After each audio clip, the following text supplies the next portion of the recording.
Hey guys! Welcome to today's largest and the most impactful live and tutoring platform that is Physics वाला। तो मेरे प्यारे बच्चों, दिल के सच्चों, अगर आप अपने प्यारे प्यारे सुनील भैया को यहां पर देख पा रहे और सुन पा रहे तो एक बार फटाफट से चैट बॉक्स में लगा देंगे नारा। किस चीज का? एक बार जल्दी से लिख देंगे चैट बॉक्स में भारत माता की जय। एक बार फटाफट से भारत माता की जय लिख दीजिए इनटू द चैट बॉक्स। फटाफट से प्लीज राइट भारत माता की जय इनटू द चैट बॉक्स। एक बार जल्दी से भारत माता की जय लिख दीजिए चैट बॉक्स के अंदर। सुनील भैया इस क्लास को लेकर हाजिर हैं। बहुत मस्त, बहुत बेहतरीन, बहुत नॉलेजेबल क्लास होने वाली है। जो चीजें मैं बताऊंगा किताब में उस तरीके से नहीं है, साथ ही साथ बहुत सारा एक्स्ट्रा नॉलेज आपको मिलेगा, कंसेप्ट क्लैरिटी मिलेगी, बहुत सारे प्रीवियस ईयर के कॉम्पिटिटिव एग्जाम के सवाल करेंगे। तो एक बहुत पावर पैक सेशन होने वाला है। रेडी हो जाइए फटाफट से। भारत माता की जय, भारत माता की जय, भारत माता की जय। तो सुनील भाई आज आप क्या करने वाले हैं? तो हमारा लास्ट क्लास में इसका पार्ट 1 हुआ था। आज properties of matter and there measurement का पार्ट 2, साथ ही साथ साइंटिफिक नोटेशन आपको मैं सिखाऊंगा आज की क्लास में। तो यहां पर जब मैं आपको यह बता रहूंगा तो साथ ही साथ मैं आपको NIST रूल्स बताऊंगा। देखिए, जो बच्चे इस चीज को रिकॉर्डेड फॉर्मेट में देख रहे हैं, so you can skip this, skip if not required. तो ये वाला मैं लिख देता हूं, ऑप्शनल है। अगर आप देखना चाहते हैं तो आप देख सकते हैं, नहीं तो कोई दिक्कत नहीं है।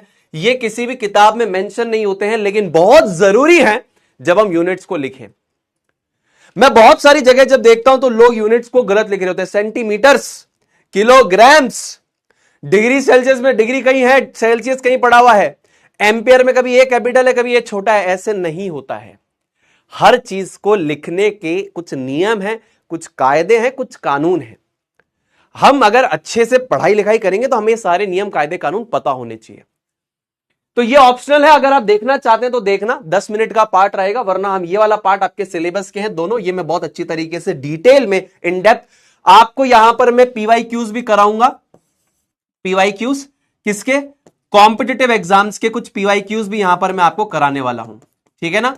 तो आज की क्लास में हम लोग कॉम्पिटिटिव एग्जाम्स के PYQs को भी यहां पर सॉल्व करेंगे। रेडी हैं सारे? तैयार हैं? मैं तैयार हूं। तुम तैयार हो? तैयार हो? जी भैया तैयार है।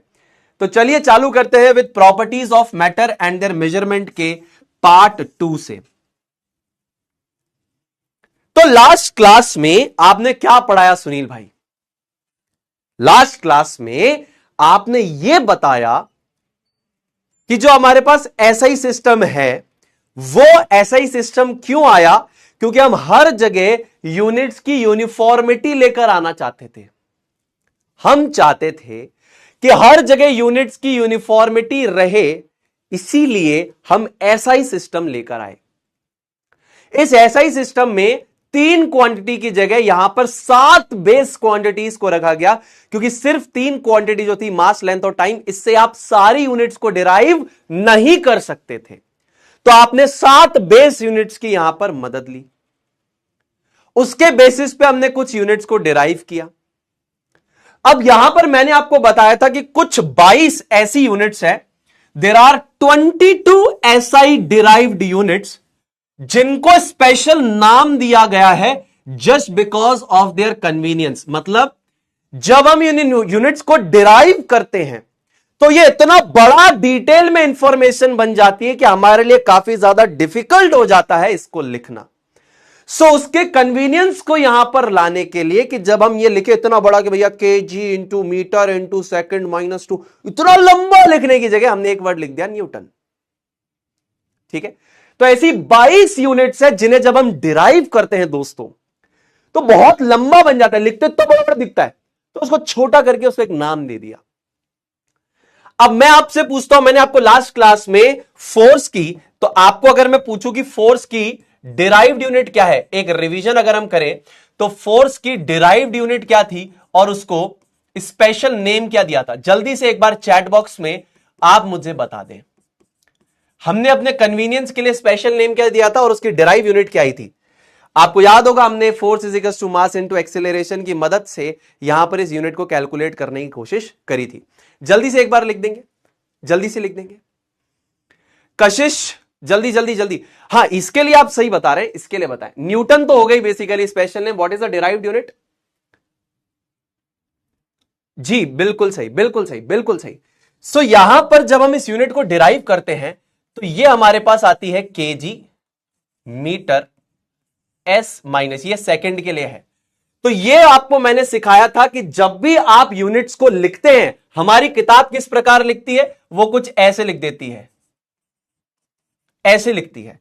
यूजुअली ऐसे लिखने की जगह ये करेक्ट कन्वेंशन है कि आप एक ऊपर रेज्ड डॉट लगाएं, और इसका ये मतलब है कि आपस में क्या है, मल्टीप्लीकेशन में है ना? जी जी जी, बहुत बढ़िया, बहुत बढ़िया। और इसको स्पेशल नेम हमने क्या दिया था? इसको स्पेशल नेम हमने दिया था कि हम इतनी बड़ी यूनिट लिखें, इसकी जगह हम सिर्फ इतना सा लिख दें, तो ये स्पेशल यूनिट यानी ये स्पेशल नेम इसको दिया गया है। तो फोर्स की जो डिराइव्ड यूनिट आती है वो ये आती है, लेकिन इतना बड़ा लिखने की जगह हम इसको क्या लिख देते हैं कि स्पेशल नाम दे देते हैं न्यूटन, दैट इज एन। जी भैया। अब उसी प्रकार अगर हम फोर्स की यूनिट को डिराइव करें तो फोर्स की यूनिट क्या हो जाएगी? ये प्रेशर की यूनिट को डिराइव करें, सो प्रेशर और स्ट्रेस, प्रेशर और स्ट्रेस जो होता है दैट इज बेसिकली क्या होता है? चैट बॉक्स में बताएगा कोई? चैट बॉक्स में बताएगा कोई? चैट बॉक्स में बताएगा कोई? सो प्रेशर और stress is equals to force by area, यानी फोर्स पर यूनिट एरिया। तो फोर्स की यूनिट होती है K G metre S minus two, divided by area क्या होता है? मीटर का स्क्वायर होता है। अग्री करेंगे नहीं करेंगे मेरी बात से? अग्री करेंगे नहीं करेंगे मेरी बात से? अग्री करेंगे नहीं करेंगे मेरी बात से? जी भैया अग्री करेंगे आपकी बात से कि फोर्स पर यूनिट एरिया होता है। तो फोर्स की यूनिट क्या है? ये है फोर्स की यूनिट। फोर्स एरिया की यूनिट क्या है? Metre square. तो ये फाइनली जो डिराइव होकर यूनिट आएगी वो क्या आएगी? ये ऊपर की तरफ जाएगा तो m की पावर -2 हो जाएगा। तो ये जब फाइनली डिराइव होगा तो m-1 s-2। इतना मैं सही बता रहा हूं क्या आपको? सही समझ में आ रहा है क्या? सही समझ में आ रहा है क्या? क्लियर है बात? हां। अब देखिए, अब कन्वीनियंस के लिए हम इसको कैसे लिख सकते हैं? फॉर कन्वीनियंस, सुनील भैया कन्वीनियंस के लिए हम इसको दो तरीके से लिख सकते हैं। फॉर कन्वीनियंस इसकी दो यूनिट्स बन सकती है। एक यूनिट बनती है प्रेशर की पास्कल, दैट इज PA, एक यूनिट बनती है पास्कल, और दूसरी यूनिट क्या बनती है? फोर्स पर यूनिट एरिया। तो फोर्स की यूनिट अगर आपने यहां पर देखी तो फोर्स की यूनिट थी न्यूटन, तो न्यूटन पर मीटर स्क्वायर भी आप लिख सकते हैं, जिसको आप n.m-2 भी लिख सकते हैं। तो देखिए मैं आपको ये चीजें सिखा रहा हूं, ये ऑफिशियल NIST के डॉक्यूमेंट में मेंशन्ड है। जो भी चीजें बता रहा हूं मैं किसी किताब से नहीं, मैं special document NIST, national institute of standards and technology के डॉक्यूमेंट से आपको बता रहा हूं। तो 22 ऐसी डिराइव्ड यूनिट्स हैं, यानी ऐसी यूनिट्स जिनकी यूनिट को हम डिराइव करते हैं बेस यूनिट्स की मदद से। क्योंकि इनकी यूनिट्स इतनी बड़ी बड़ी आ जाती है तो इसको हम एक स्पेशल नेम देकर शॉर्ट एंड डाउन करते हैं, स्पेशल नेम देकर शॉर्ट एंड डाउन करते हैं। क्लियर है मेरी बात? क्लियर है मेरी बात?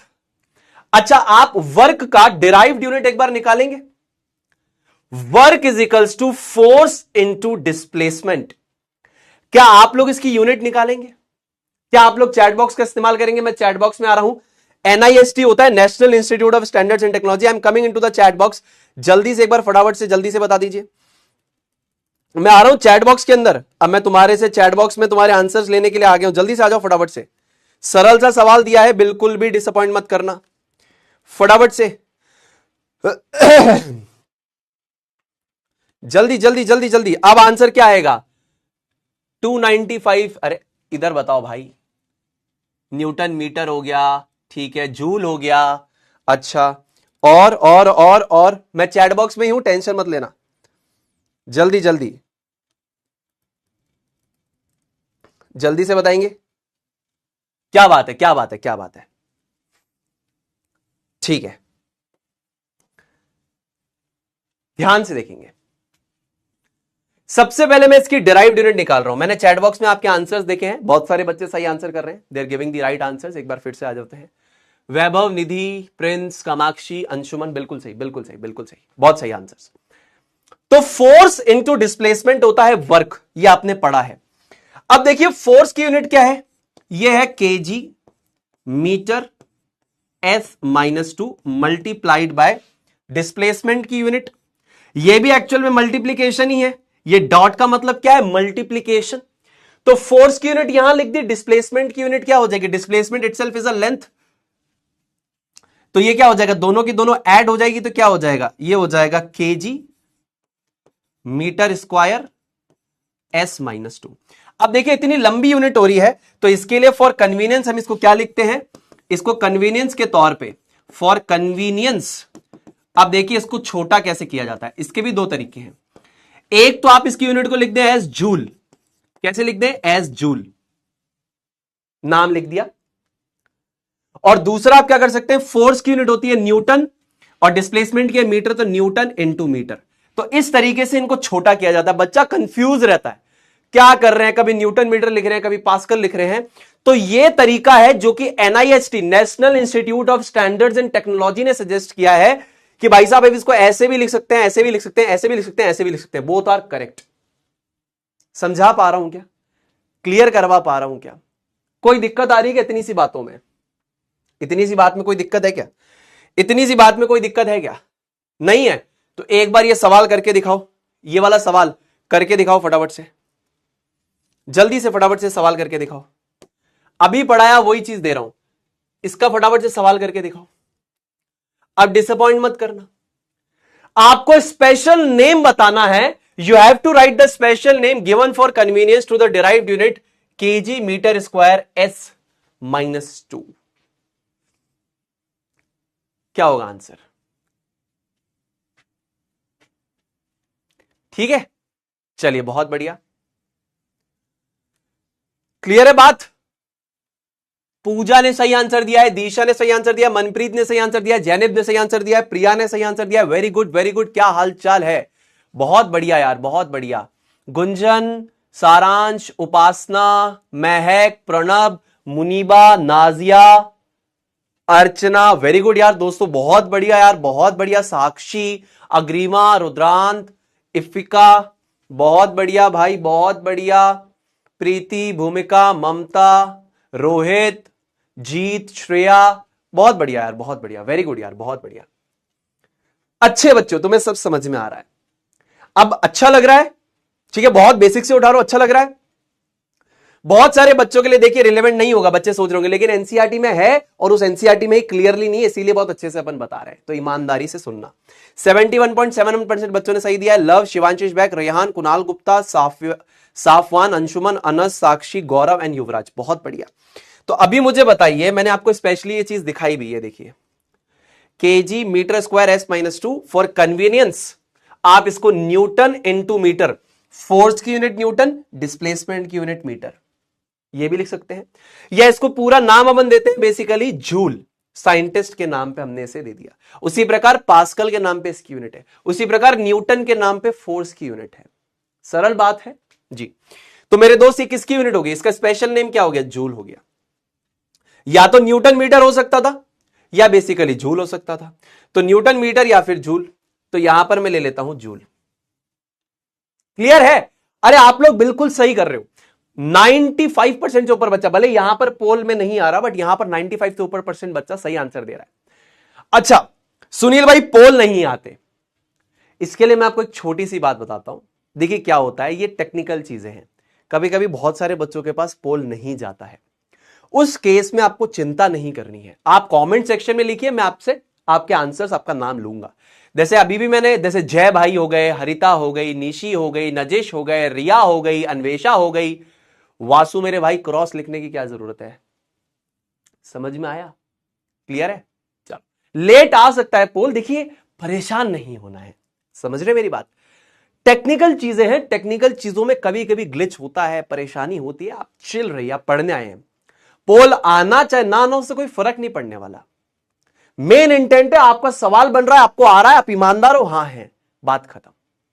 ठीक है भाई, ठीक है मेरी बहन, चलो मैं आगे चलता हूं। ठीक है, चलो अब ये बिल्कुल एक्स्ट्रा है, जो भी बच्चा रिकॉर्डेड देख रहा है उसके लिए ऑप्शनल है, आपके लिए भी अभी ऑप्शनल ही है। सुनना चाहते तो सुनिए, देखिए मैं एक्स्ट्रा ज्ञान जरूर देता हूं कि यूनिट्स कैसे लिखनी है, क्या करना है, बहुत जरूरी है। तो मैं आपको ये चीज सिखाऊंगा, ये मेरा कर्तव्य है, मैं इसको निभाऊंगा। तो देखिए यूनिट्स जो दी जाती है, national institute of standards and technology नियम कायदे कानून बनाता है यूनिट्स को लिखने का। ऐसे नहीं अंधाधुंधी में जा मन करा यूनिट लिख दी, जा मन किया नहीं लिखी, जा मन किया प्लूरल कर दी, जा मन किया सिंगुलर कर दी, जा मन किया लंबा लिख दिया, जा मन किया लोअर केस में, जा मन किया अपर केस में। ऐसा नहीं है, हर चीज के कायदे कानून है। आप सीखिए, एक छोटा कायदा कानून मैं आपको यहां बताता हूं, ध्यान से सुनना। पहला कायदा कानून यह कहता है there must be a space between the numerical value and the unit. मतलब जब भी आप न्यूमेरिकल वैल्यू और यूनिट लिखते हैं तो उनके बीच में एक स्पेस होता है, और एक्चुअली में वो स्पेस उनकी मल्टीप्लीकेशन को भी रिप्रेजेंट कर रहा होता है, या आप डॉट लगा सकते हैं, उसको रिप्रेजेंट कर रहा होता है। ठीक है, यूजुअली हम लिखते नहीं है, कोई बात नहीं, कोई कन्वेंशन नहीं लेके चलते, बट मैंने आपको बताया था कि न्यूमेरिकल वैल्यू और यूनिट क्या है, मल्टीप्लीकेशन में एक तरीके से। तो इनको लिखना कैसे, जैसे मान लीजिए आपने बोला 25 किलोमीटर, तो अगर आप इसको ऐसे लिखते हैं बिना स्पेस लिखा है, बहुत लोग देखे मैंने 25 किलोमीटर ऐसे लिख, गलत है ये। कैसे लिखना है, 25 स्पेस फिर किलोमीटर, ये सही है। समझ में आ गई मेरी बात? तो आपको लिखना कैसे होता है, ये बेसिकली आपकी न्यूमेरिकल वैल्यू है, यानी ये आपका मैग्नीट्यूड है, और ये आपकी यूनिट है। तो न्यूमेरिकल वैल्यू और आपकी यूनिट के बीच में एक स्पेस आना चाहिए, there should be a space, एक खाली जगह आपको लिखनी है। पहला नियम, पहला कायदा, पहला कानून आपको यह कहता है कि जब भी आप न्यूमेरिकल वैल्यू और यूनिट लिखे तो उनके बीच में एक स्पेस होना चाहिए। जैसे अगर लिखा 25 तो स्पेस और फिर किलोमीटर, यह है आपकी यूनिट, यह न्यूमेरिकल वैल्यू, इनके बीच में स्पेस जरूरी है, यह गलत है। लेकिन केमिस्ट्री में एक्सेप्शंस क्या है, यह पूरे साइंस के एक्सेप्शंस है। जब भी आप डिग्री का सिंबल लगाएंगे, मिनट का सिंबल लगाएंगे, सेकंड का सिंबल लगाएंगे, no space, no space between numerical value and their symbol. तो देखिए 3 एक्सेप्शंस हैं, वो भी मैंने आपको बता दिया, इनके एक्सेप्शंस क्या है। जैसे फॉर एग्जाम्पल किसी ने बोला 40 डिग्री के पर शॉट मारा मैंने, तो 40 और डिग्री के बीच में कोई स्पेस नहीं आएगा, ये सही है। समझ गए आप? ये ऐसे लिखना है 40 और डिग्री, ये बिल्कुल सही है। उसी प्रकार 50 मिनट, तो 50 मिनट, ये बिल्कुल सही है। उसी प्रकार मैंने बोला मान लीजिए 60 सेकंड, तो 60 सेकंड, ये भी सही है। This is right. कंफ्यूज मत होना, ये राइट का है, पता लगा कि इसको इसके साथ जोड़ दिया, इसका मतलब है कि ये सही है। This is right, this is right and this is right. पहला कायदा कानून समझ में आया क्या? सरल सी बात बताई सुनील भैया आपने, अरे बहुत सरल बात बताई सुनील भैया आपने। आपने ये कहा कि जब भी आप न्यूमेरिकल वैल्यू और यूनिट लिखें तो उसके बीच में एक स्पेस लगाएं। यह कायदा कानून यहां काम नहीं करता, जब हम डिग्री, मिनट और सेकंड की बात करेंगे तो वहां पर यह कायदा कानून काम नहीं करता। यह आपको पता होना चाहिए, आप समझदार बच्चे हैं। जिसको भी साइंस मैं सिखाऊंगा या मैं सिखाऊंगा आगे भी चलकर, या जिनको भी सिखाइए, हमेशा मैंने ये बताया है, यूट्यूब पे भी सिखाया था, यहां पर भी सिखा रहा हूं, जरूरी है इसीलिए बता रहा हूं। ठीक है बेटा, आ जाओ दूसरा नियम कायदा कानून, आ जाओ, देखो क्या बोलता है। इसीलिए बता रहा हूं ताकि आप सामने वाले को लगे कि ये इंसान पढ़ा लिखा है, बहुत खतरनाक नॉलेज है। Unit symbols are not followed by a full stop और पीरियड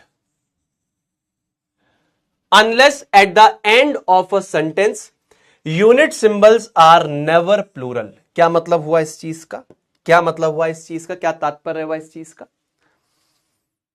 यूनिट सिंबल्स जो आपके होंगे, unit symbols are not followed by a full stop और पीरियड। बहुत लोग ऐसे करते हैं कि यूनिट सिंबल के बाद फुल स्टॉप लगा देते हैं।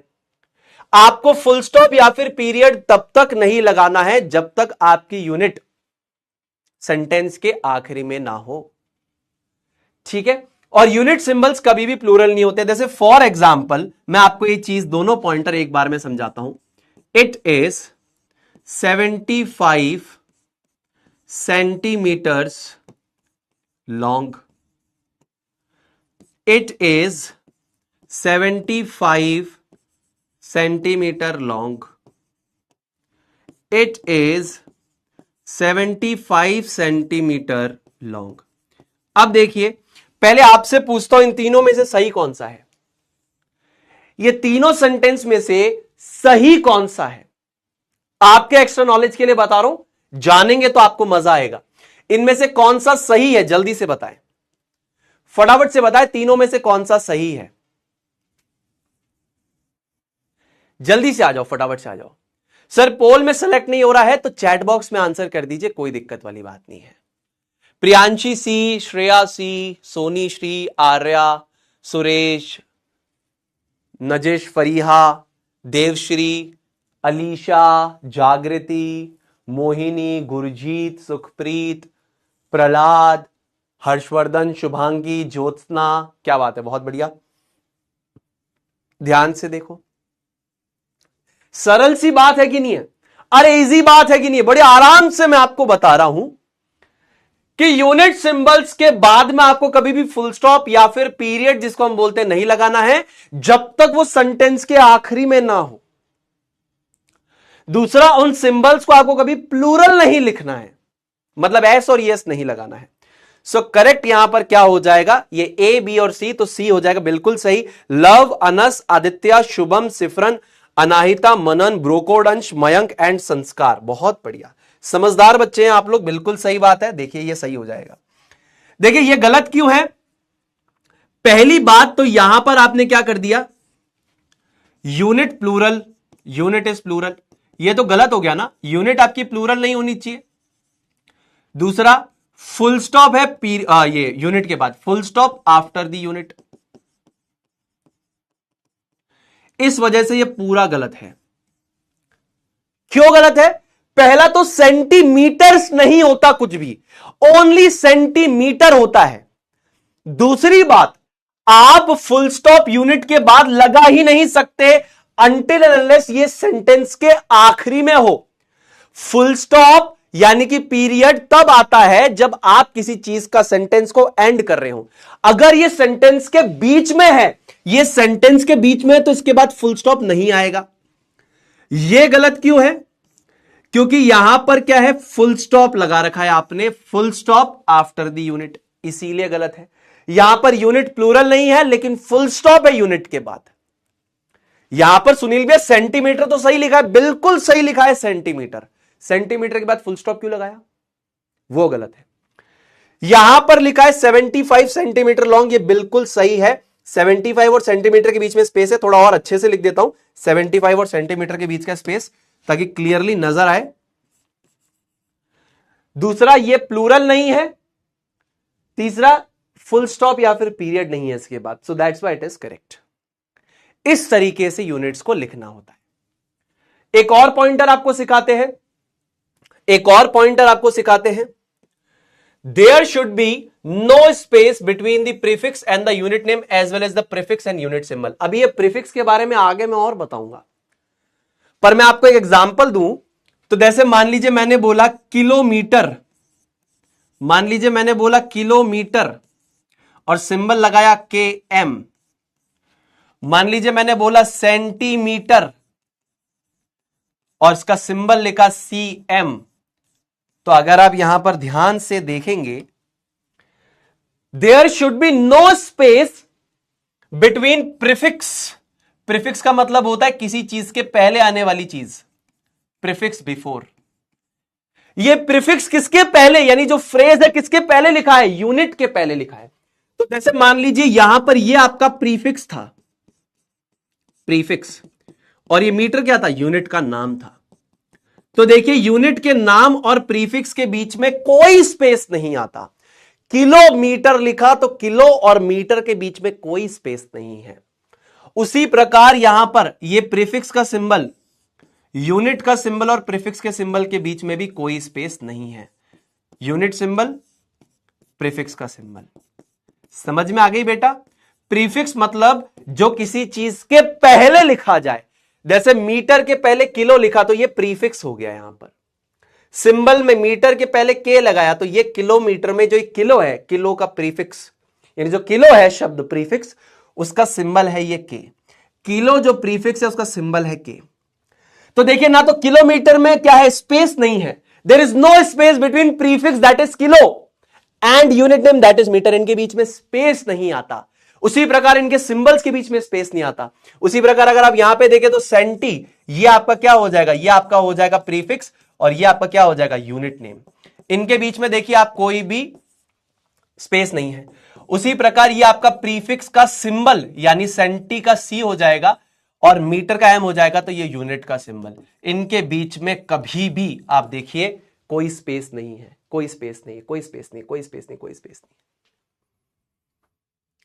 क्लियर है बातें, समझ में आ रही है? अगला देखेंगे, चौथा देखेंगे फटाफट से। द फर्स्ट लेटर ऑफ, ये अभी पढ़ाया मैंने आपको, the first letter of SI base and derived units, last class में भी देखा था हमने, on the name of scientist. यानी ऐसी कोई भी आपकी डिराइव्ड या जो बेस यूनिट होगी एसआई सिस्टम में जो साइंटिस्ट के नाम पे है, एसआई सिस्टम में, एसआई सिस्टम में बोला मैंने, सिस्टम इंटरनेशनल सिस्टम में अगर कोई यूनिट बेस में या डिराइव्ड यूनिट में आती है जो किसी भी साइंटिस्ट के नाम पे है, सो ये हमेशा क्या होगी, ये हमेशा क्या होगा, इसका जो पहला लेटर होगा लोअर केस होगा।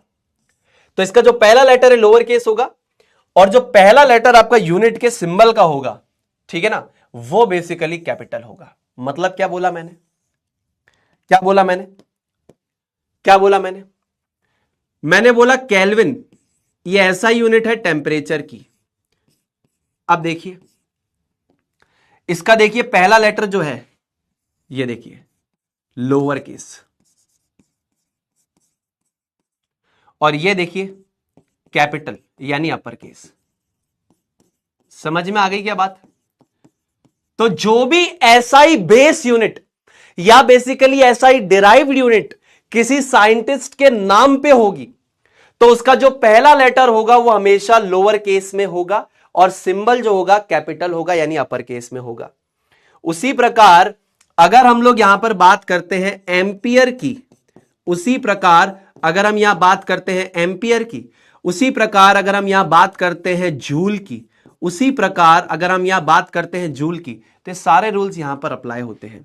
ये एम्पियर का ए लोअर केस, जूल्स का जे लोअर केस, ये जो हो जाएगा कैपिटल, ये जो हो जाएगा कैपिटल। तो जो सिंबल्स हैं ये बेसिकली देखिए कैपिटल है यानी अपर केस में है। ठीक है, सिंबल जो है अपर केस में है यानी कैपिटल है और जो नाम है उसका जो पहला लेटर होगा वो हमेशा क्या होगा, लोअर केस में होगा। क्लियर है क्या बात? समझा पा रहा हूं मैं अपनी सारी बातें, समझा पा रहा हूं क्या तुम्हें? मैं अपनी सारी बातें समझा पा रहा हूं क्या? अगर ये बातें सारी समझ में आ रही तो एक बार चैट बॉक्स में आए भैया तो लिखना यार, सारे के सारे फटाफट से। जितने भी मेरे दोस्त हैं एक बार सारे के सारे आए भैया तो लिख दो प्लीज, प्लीज एक बार आए भैया लिख दो, फटाफट से एक बार आए भैया लिख दो। हाँ, न्यूटन के केस में भी अप्लाई हो जाएगा, Newton is also an example, काफी सारी यूनिट्स पे अप्लाई होता है। न्यूटन के लिए भी मैं लिख देता हूं। बच्चे कह रहे सुनील भाई न्यूटन भी लिख दो, बिल्कुल लिख देते हैं न्यूटन। ये देखिए न्यूटन पे भी लिख देते हैं, न्यूटन, ठीक है, ये न्यूटन पे भी लिख देते हैं, ये देखिए न्यूटन पे भी लिख देते हैं, ठीक है ना? क्लियर है? आए भैया आ गया जी, बहुत बढ़िया बहुत बढ़िया बहुत बढ़िया। आज लव रिएक्शंस अपने कम क्यों लग रहे? जल्दी बढ़ा दो लव रिएक्शंस यार, लव रिएक्शंस में कमी क्यों आ रही? लव रिएक्शंस 1000 पार होने चाहिए, जल्दी जल्दी लव रिएक्शंस फटाफट से। बहुत बढ़िया, वेरी गुड, बहुत बढ़िया, चलो बहुत सही, बहुत बढ़िया। तो आई होप यहां तक की बेसिक सारी की सारी बातें आपको क्लियर है, सभी को क्लियर है? जी भैया क्लियर है। आइए अब इन प्रीफिक्सेस के बारे में बात करते हैं, ठीक है ना भाई? क्लियर है? मजा आ रहा है? सभी को मजा आ रहा है? चलो आ जाओ, अब हम बात करते हैं यहां पर prefixes used in the SI system. जब हम यूनिट सिस्टम की बात करते हैं, ये जो एसआई सिस्टम है इसके अंदर हम क्या क्या प्रीफिक्सेस यूज करते हैं, ये प्रीफिक्सेस क्या क्या होते हैं और इनको हम कैसे कैसे यूज करते हैं, आइए हम समझते हैं। तो ये 10 के मल्टीपल्स हैं, एक तरीके से क्या है, 10 के मल्टीपल्स हैं। तो देखिए यहां से मैं स्टार्ट करता हूं, सबसे पहले मैं यहां से उठाता हूं, यहां से ये डेका से उठाता हूं। तो डेका मेरा क्या होता है, 10 की पावर 1 होता है डेका, 10 की पावर 2 होता है हेक्टो, 10 की पावर 3 होता है बेसिकली किलो। यानी ये 10 के मल्टीपल्स है। 10 की पावर 1 को बोलते हैं डेका, 10 की पावर 2 को बोलते हैं हेक्टो, 10 की पावर 3 को बोलते हैं किलो। डेका का सिंबल क्या होता है? डीए होता है, हेक्टो का होता है एच और किलो का होता है के। इसीलिए अगर आपने देखा हो तो 1 किलोमीटर में 1000 मीटर होते हैं। क्यों 1 किलोमीटर में 1000 मीटर होते हैं? क्योंकि किलो का मतलब होता है 10 की पावर 3। समझ में आया? हाँ। तो अभी मैं आपको और धीरे धीरे सारी चीजें बताता हूं। अब यहां पे 3 की टेबल चलेगी, तो 10 की पावर 1 मतलब डेका, 10 की पावर 2 मतलब हेक्टो, 10 की पावर 3 मतलब किलो। अब देखो 10 की पावर आपकी हो जाएगी जस्ट 3 2 जा 6, ये हो जाएगा मेगा। 10 की पावर, अब देखिए 3 की टेबल चल रही है, 3 2 जा 6, 3 3 जा 9, 9 के बाद 12, 12 के बाद 15। अब देखो इससे प्रीवियस ईयर के सवाल दिखाऊंगा इससे। उसके बाद 10 की पावर 18, उसके बाद 10 की पावर 21 और 10 की पावर 24। ठीक है, अब ध्यान से देखना। 10 की पावर 1 यानी डेका, दैट इज डीए। 10 की पावर 2 मतलब हेक्टो यानी कि एच। 10 की पावर 3 मतलब किलो यानी कि के। प्रीफिक्स का मतलब समझ गए ना, यानी कि फ्रेज बिफोर। तो जब भी आप यूनिट लिखेंगे, सो this is the phrase before unit, यानी यूनिट से पहले आप इस प्रीफिक्स को मेंशन करेंगे। यूनिट से पहले आने वाली चीज को प्रीफिक्स कहते हैं। Phrase before anything is prefix. तो यूनिट से पहले प्रीफिक्सेस लगेंगे। 10 की पावर 1 डेका यानी डीए, 10 की पावर 2 हेक्टो यानी एच, 10 की पावर 3 किलो यानी के। अब 3 की टेबल चलाओ, 10 की पावर 6 मेगा यानी कि एम, 10 की पावर 9 गीगा यानी कि जी, 10 की पावर 12 यानी कि 13, 13 पेट, 13 पेट ये पेटा, 10 की पावर 18 यानी एक्सा, 10 की पावर 21 मतलब जेटा और 10 की पावर 24 मतलब योटा। एनआईएसटी के कुछ नियम कायदे कानून ये कहते हैं कि सिर्फ ये प्रीफिक्सेस कैपिटलाइज होते हैं। कौन कौन से? मेगा से लेकर योटा तक। Mega, giga, tera, peta, exa, zetta, yotta, इनके सिंबल्स आपके कैपिटल होते हैं। ठीक है ना?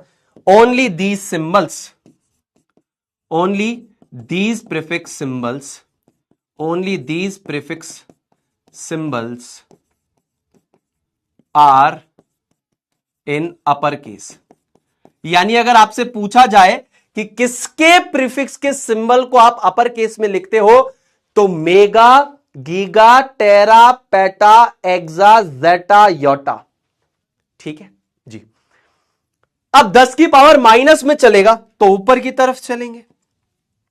जैसे 10 की पावर -1 तो यह कहलाएगा डेसी, 10 की पावर -2 तो यह कहलाएगा सेंटी, 10 की पावर -3 तो यह कहलाएगा मिली, 10 की पावर, अब 3 का वापस टेबल चलेगा, 10 की पावर -6 मतलब माइक्रो, 10 की पावर -9 यानी नैनो, 10 की पावर -10 यानी पीको, 10 की पावर, क्या कर रहे हो, 10 की पावर -10 जो होता है वो तो एंगस्ट्रॉम होता है, गलती नहीं करनी।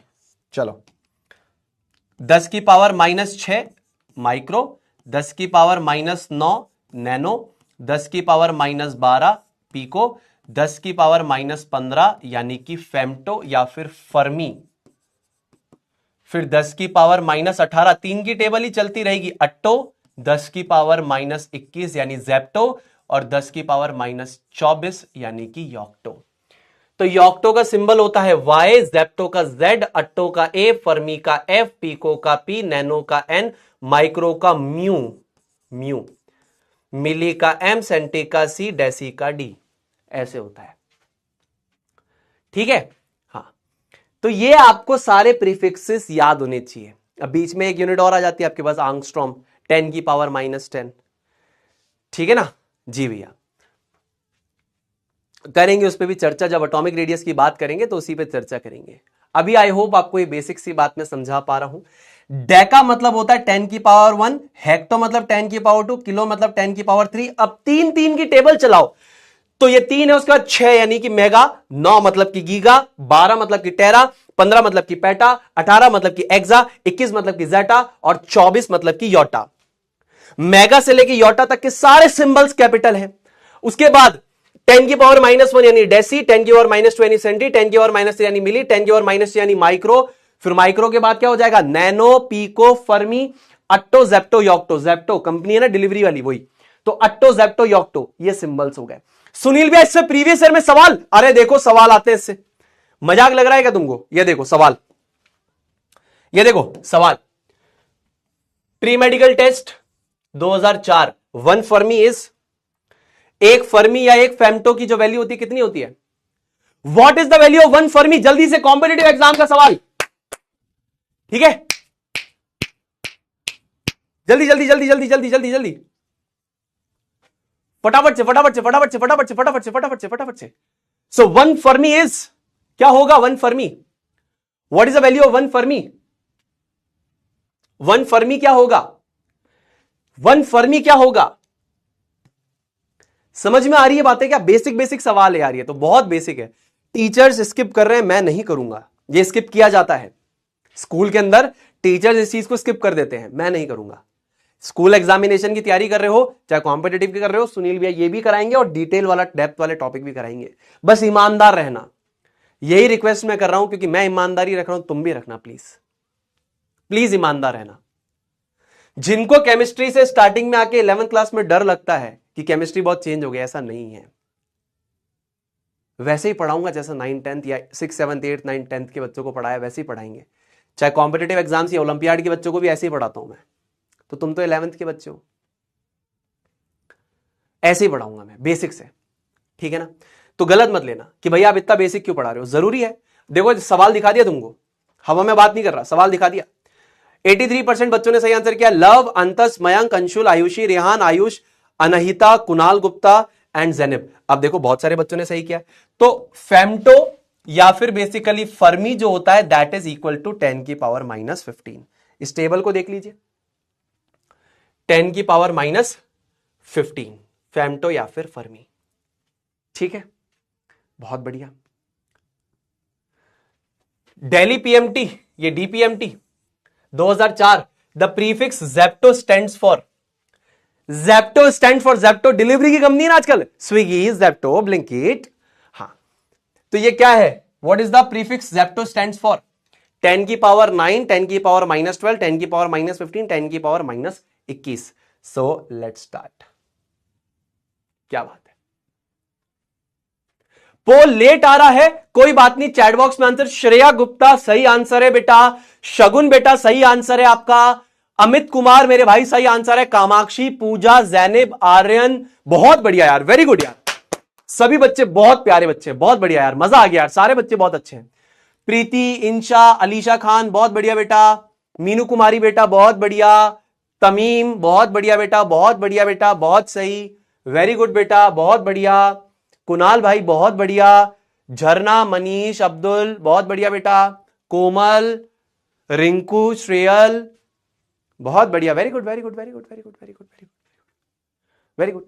सो the prefix zepto stands for, the prefix zepto stands for 10 raised to the power -21। Luv, Mayank, Gaurav Kumar Pandit, Atharv, Apritam Singh, Kunal Gupta, Mansa, S Gautam, Anahita, Abhinav Sharma, very good. अब 10 की पावर -21 मैंने अभी आपको देखिए इस पे एम्फेसिस भी किया था, that is basically your Zepto, Zepto 10 की पावर -21। क्लियर है बात? जी भैया। अब देखिए ये केरला का मेडिकल एंट्रेंस एग्जामिनेशन का सवाल है, देखिए केरला मेडिकल एंट्रेंस एग्जामिनेशन 2002 का सवाल है। The prefix 10 raised to the power 18 stands for, जल्दी से बताएंगे। सो the prefix 10 raised to the power 18 stands for, the prefix 10 raised to the power 18 stands for, जल्दी से बताएंगे, फटाफट से बताएंगे। देखिए सरल सरल से सवाल है यार, बिल्कुल सरल सरल से सवाल है। श्रेया ने सही आंसर दिया है, खुशबू ने सही आंसर दिया है, वेरी गुड खुशबू, वेरी गुड श्रेया।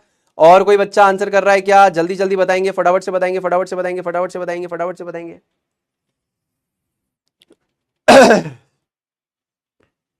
क्या बात है, क्या बात है, क्या बात है।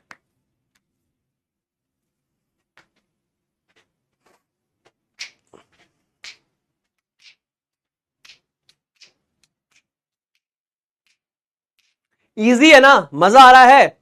केमिस्ट्री में हर एक चीज जो डिफिकल्ट है सब आसान बना देंगे, आप टेंशन मत लीजिए, है ना।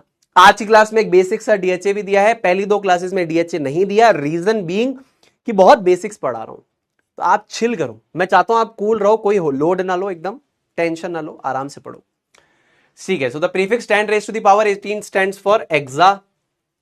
बहुत बढ़िया, 82% बच्चे Luv, Shivansh is back, Kunal Gupta, Khushpreet, Dylan, Pritam, Anshul, Mayank, Zainab, Aditya, Mohammad, Saad, Shakeel, क्या बात है मेरे भाई, बहुत बढ़िया। चलो, सो गीगा जो होता है, गीगा जो होता है that is basically what, 10 raise to the power 9, nano is 10 raise to the power -9, mega is 10 raise to the power 6 and exa is 10 raise to the power 18। ठीक है ना, बात समझ में आ रही है क्या, बात समझ में आ रही है क्या, बात समझ में आ रही है। एक्सा का सिंबल हो जाएगा हमारे पास से ई, मेगा का सिंबल हो जाएगा हमारे पास एम, गीगा का सिंबल हो जाएगा जी, और नैनो का सिंबल हो जाएगा एन। ये देखिए यहां पर बताया नहीं क्या अभी मैंने आपको, मैं एनसीईआरटी के सवाल भी साइड बाय साइड कराते हुए चलूंगा। ये देखिए आपका giga 10 raise to the power 9 G, nano 10 raise to the power -9 N, उसके बाद exa 10 raise to the power 18 that is E, है ना। तो ये आपके सिंबल्स थे, समझ में आ गए मेरी बात, समझ में आ गए मेरी बात, ठीक है, ठीक है, क्लियर है बात। तो करेक्ट आंसर हमारे पास क्या होने वाला है, correct answer will be exa. Clear है ना बात, ये देखिए एक्सा, ठीक है, क्लियर है बात। चलो इसको लगाओ फटाफट से, इसका आंसर चैट बॉक्स में लिखो। एनसीईआरटी एक्सरसाइज का सवाल है, एनसीईआरटी के सवाल साइड बाय साइड कराता हुआ चलूंगा। एनसीईआरटी एक्सरसाइज का सवाल जल्दी से करेंगे फटाफट से, एनसीईआरटी एक्सरसाइज के सवाल भी साइड बाय साइड करवाते हुए चलूंगा। ये एनसीईआरटी एक्सरसाइज का सवाल है, match the following prefixes with their multiples. कहां का सवाल है, एनसीईआरटी एक्सरसाइज का सवाल है। क्योंकि हम बोर्ड्स की तैयारी कर रहे हैं तो भैया हमें हर एक चीज चाहिए, तो आपको हर एक चीज मिलेगी, टेंशन मत लो।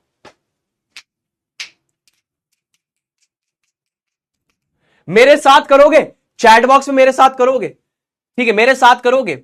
खुशी बहुत बढ़िया, प्रीति, सुमन बहुत बढ़िया बेटा, सिमरन बहुत बढ़िया, अर्पित बहुत बढ़िया बेटा, आ जाओ आ जाओ आ जाओ।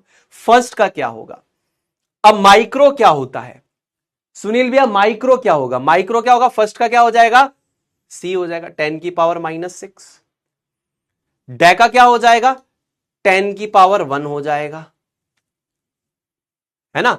तो मतलब सुनील भैया पहले वाले का आंसर क्या हो जाएगा, पहले वाले का आंसर सी हो जाएगा, दूसरे वाले का आंसर क्या हो जाएगा A B C D E, तो ये ई हो जाएगा। मैच करना, देखो हम लोगों का मैच करता है कि नहीं करता है। मेगा हो जाएगा 10 रेज टू द पावर 6, मतलब तीसरे का ए हो जाएगा, फोर्थ का बेसिकली बी हो जाएगा, तो ये चौथे का आंसर हमारे पास बी आएगा। एंड पांचवे का फेम्टो या फिर जो फर्मी होता है, इसका हो जाएगा 10 की पावर -15, तो ये हो जाएगा 10 की पावर 15, तो ये हो जाएगा आपके पास डी। समझ में आ गई क्या बात, क्लियर है बात, क्लियर है बात। साइड बाय साइड एनसीईआरटी भी हो रही है, मजा आ रहा है, सही लग रहा है, हाँ क्लियर है, हाँ मजा आ रहा है, हाँ जी भैया। अब क्लास में बहुत फन भी आने वाला है, साइंटिफिक नोटेशन आएगा, बहुत मजा भी आएगा, आप इंजॉय करोगे, बहुत सारे सवाल कराऊंगा। अब ये सवाल करा है, मजा आ रहा है क्या, मजा आ रहा है क्या। फर्स्ट का सी, सेकंड का ई, फर्स्ट का सी, सेकंड का ई, बिल्कुल सही। देखिए फर्स्ट का सी, सेकंड का ई, थर्ड का ए, फोर्थ का बी, फिफ्थ का डी, खत्म काम। चलो, अब अगर सब कुछ समझ में आ गया यहां तक, तो सारी चीजें समझ में आ गई, तो एक बार आए भैया लिख दो, बढ़िया से एक बार आए भैया लिख दो। फिर क्लास का लास्ट टॉपिक आज का चालू करेंगे, साइंटिफिक नोटेशन। अगर सब कुछ समझ में आ गया तो एक बार आए भैया लिख दो कि सुनील भाई सब कुछ समझ में आ रहा है, मजा आ रहा है, क्लास के अंदर बहुत बढ़िया मजा आ रहा है, ओपी से सब कुछ समझ में आ रहा है, एनसीईआरटी भी हम साइड बाय साइड करते हुए चल रहे हैं।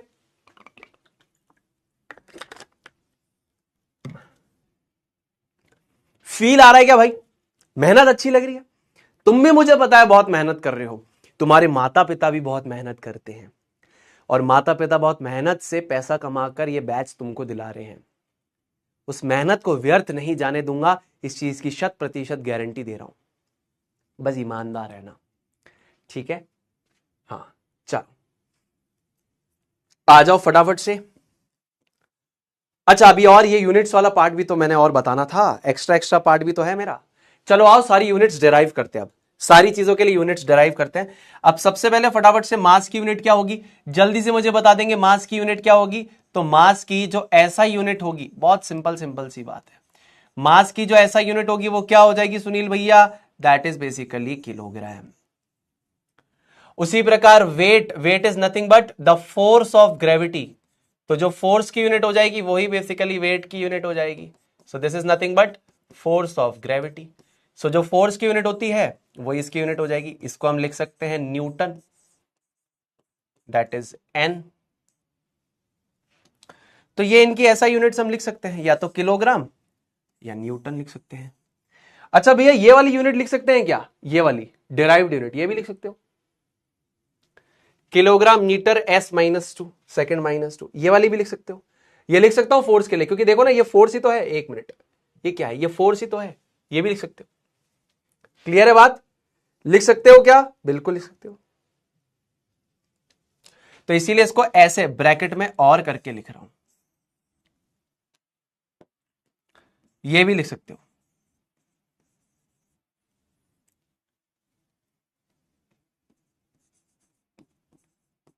ठीक है, तो मास की यूनिट अगर ऐसा यूनिट पूछी तो किलोग्राम, वेट क्योंकि क्या होता है, that is nothing but the force of gravity, so Newton हो जाएगा, और केजी मीटर सेकंड -2 ये हो जाएगी यूनिट।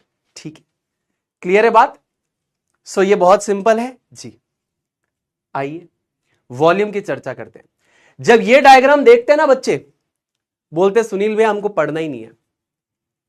जब ये डायग्राम बच्चे देखते हैं, मैं आपको सही में बता रहा हूं, जब ये डायग्राम बच्चा देखता है, बच्चा कहता है भैया मुझे पढ़ना ही नहीं, मुझे समझ ही नहीं आ रहा, भैया मेरे को पढ़ना ही नहीं है, मेरे को समझ ही नहीं आ रहा, मेरे को पढ़ना ही नहीं है। तो अब मैं बताता हूं, इसको आप आराम से सुनना मेरी बात को, आपको ना समझ में आया तो मुझे बताना कि भैया नहीं आया, सुनना। सबसे पहले वॉल्यूम क्या होता है भैया, आपने बताया था वॉल्यूम का मतलब होता है आयतन, बहुत बढ़िया। आयतन का मतलब होता है कोई चीज कितनी जगह घेरती है, उसे हम क्या कहते हैं, आयतन। The amount of space occupied by a substance is known as आयतन यानी वॉल्यूम। कोई चीज कितनी जगह घेरती है जब हम उसे रखें, उसे हम कहते हैं आयतन यानी वॉल्यूम। वॉल्यूम की एक यूनिट आपने लास्ट क्लास में मेरे साथ डिराइव करी थी, and that is basically what, metre cube. ये क्या थी, डिराइव्ड यूनिट थी। ये तो भैया हमको आ जाती है समझ में, ये तो आपने लास्ट क्लास में समझाई थी कि volume is equals to length into breadth into height. ये यूनिट कैसे है, याद है ना सुनील भैया, आपने हमें बताया था कि वॉल्यूम जो है that is nothing but the product of length into breadth into height, तीनों की तीनों क्योंकि लेंथ है तो क्या हो जाएगा, metre into metre into metre, इसका मतलब हो जाएगा मीटर क्यूब या क्यूबिक मीटर। तो ये तो हमें समझ में आता है, ये तो आ जाता है। प्रॉब्लम पता है कहां आती है भैया, जब ये आ जाता है सामने, ये 1 लीटर डेसीमीटर मिलीमीटर, अरे भैया ये कहां है, दिमाग फट गया मेरा।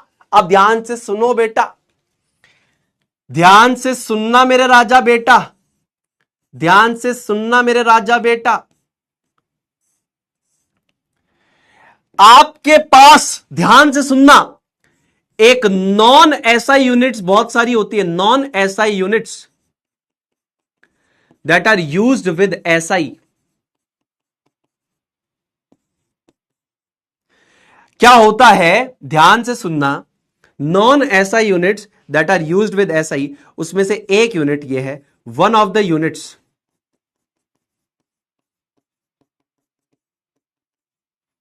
LITRE, capital symbol L।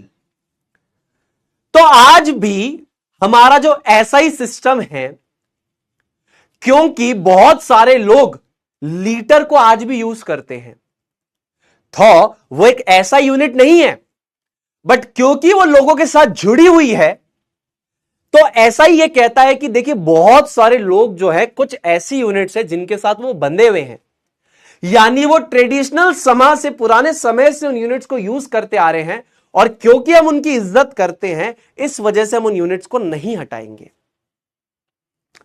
क्योंकि वो यूनिट्स बहुत समय से यूज हो रही हैं, लोग बहुत ज्यादा अटैच्ड है and still they use it. So that's why SI जो है उसने एक कैटेगरी बना रखी है, गूगल पे सर्च करना, non SI units used with SI, या जो एसआई यूनिट्स के साथ में इस्तेमाल होने वाली नॉन एसआई यूनिट्स हैं, उसके अंदर एक यूनिट हमारे पास क्या है, that is unit of volume, that is litre. So ये जो लीटर है that is basically unit of volume. ये क्या है, this is nothing but the unit of volume. ठीक है जी। सुनील भैया इसकी कैलकुलेशंस थोड़ी सी समझ में नहीं आती कि 1 लीटर एक्चुअली में होता कितना है। 1 लीटर एक्चुअली में होता कितना है, तो जैसे मान लीजिए यहां पर एक क्यूब दे रखा है, तो इसमें 1 लीटर कितना होगा, आप एक क्यूब माने,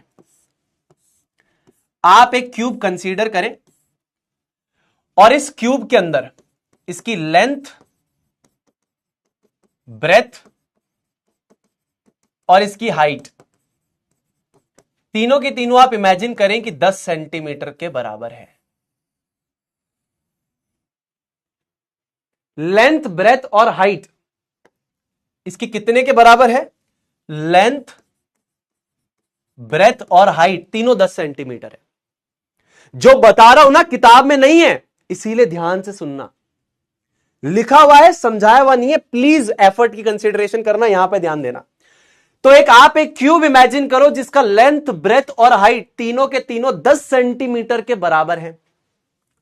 इस केस में वॉल्यूम कितना हो जाएगा, what is the volume, length into breadth into height, इसका मतलब हो जाएगा 10 इंटू 10 इंटू 10, और सेंटीमीटर भी मल्टीप्लीकेशन में आ जाएगा, है ना। तो अगर ये हो जाएगा 10 centimetre into 10 centimetre into 10 centimetre, मैंने आपको बोला था नंबर की तरह यूज होती है, तो मान लीजिए 1000 हो गया, तो ये सेंटीमीटर क्यूब हो गया। अब इस चीज को हम लोग 1 लीटर के बराबर बोलते हैं। So 1000 centimetre cube is equals to 1 litre. ठीक है। सो अगर आपको बोलता है कोई what is 1 litre, what is 1 litre, what is 1 litre, तो आप उसको बोलिए कि क्यूब आप इमेजिन करो जिसकी लेंथ, ब्रेथ और हाइट, ऊंचाई, लंबाई और चौड़ाई 10 सेंटीमीटर के बराबर है। तो उसका जो आयतन हो जाएगा length into breadth into height, यानी 10 इंटू 10 इंटू 10, यानी कि 1000 सेंटीमीटर क्यूब 1 लीटर के बराबर आएगा। यह तो समझ में आ गया सुनील भाई। बट सुनील भाई यही यूनिट अगर मिलीलीटर में लिखनी हो, यही यूनिट अगर डेसीमीटर क्यूब में लिखनी हो, और यही यूनिट अगर मीटर क्यूब में लिखनी हो, तो कितना होगा हमें समझ में नहीं आता। अगर आपको इसी यूनिट को एक्सप्रेस करने के लिए बोल दिया जाए कि मान लीजिए कि 1 लीटर 1000 सेंटीमीटर क्यूब के बराबर है, बताइए 1 लीटर में कितना मिलीलीटर, 1 लीटर में कितना डेसीमीटर क्यूब, और 1 लीटर के अंदर कितना मीटर क्यूब। ठीक है ना। अगर मैं आपको बोलता हूं कि 1 litre is equals to question mark millilitre, 1 litre is equal to question mark decimetre, और 1 litre is equal to question mark metre cube. समझ रहे हैं आप कितना कितना होगा। इससे रिलेटेड सवाल दिखा दूंगा, अभी मजा आ जाएगा, तुम कहोगे भैया इससे सवाल नहीं आते, अभी दिखाऊंगा, देखना। बताओ अब अगर मैं तुमको बोलता हूं कि तुमको इसके अंदर 1 लीटर के अंदर वैल्यू निकालनी, कितनी कितनी होगी वैल्यू, जल्दी से बताओगे क्या, बताओगे। अगर मैं बोलूं 1 लीटर में कितना मिलीलीटर होता है, 1 लीटर में कितना डेसीमीटर क्यूब होता है, 1 लीटर में कितना मीटर क्यूब होता है, तो देखिए आप कैसे निकालेंगे इसको। बहुत सरल सी बात है, मैं इतना बेसिक से बताऊंगा कि आपको रटने की जरूरत नहीं पड़ेगी, जिस प्रकार आपको रटना पड़ता है रटना नहीं पड़ेगा, मैं आपको बहुत बेसिक तरीके से बताऊंगा। मैं इसको ऐसे समझता हूं कि 1 मिलीलीटर को पहले आप समझिए कितना होता है। तो सुनील भाई आपने क्या बताया था, आप पहले वो समझो, आप पहले मेरी बात समझो, मिलीलीटर का मतलब क्या है। 1 मिलीलीटर अगर आप लिखते हैं तो उसमें मिलीलीटर का मतलब क्या है, अरे मिली एक प्रीफिक्स है जिसका मतलब है 10 की पावर -3, आगे लगा दीजिए लीटर। अरे मिली का मतलब यही तो है मेरे दोस्त, मिली का मतलब क्या, पहले आप मिली का फील ले लो, ये मिली का फील क्या है, 10 की पावर -3। तो अगर आपको किसी ने बोला तो पहले आप मिलीलीटर को समझो कि मिलीलीटर में कितने लीटर होंगे, 1 मिलीलीटर में 10 की पावर -3 लीटर होंगे। अब यूनिटरी मेथड लगाता हूं मैं तो कि 1 लीटर में कितना मिलीलीटर हो जाएगा, वो x हो जाएगा, x मान लीजिए।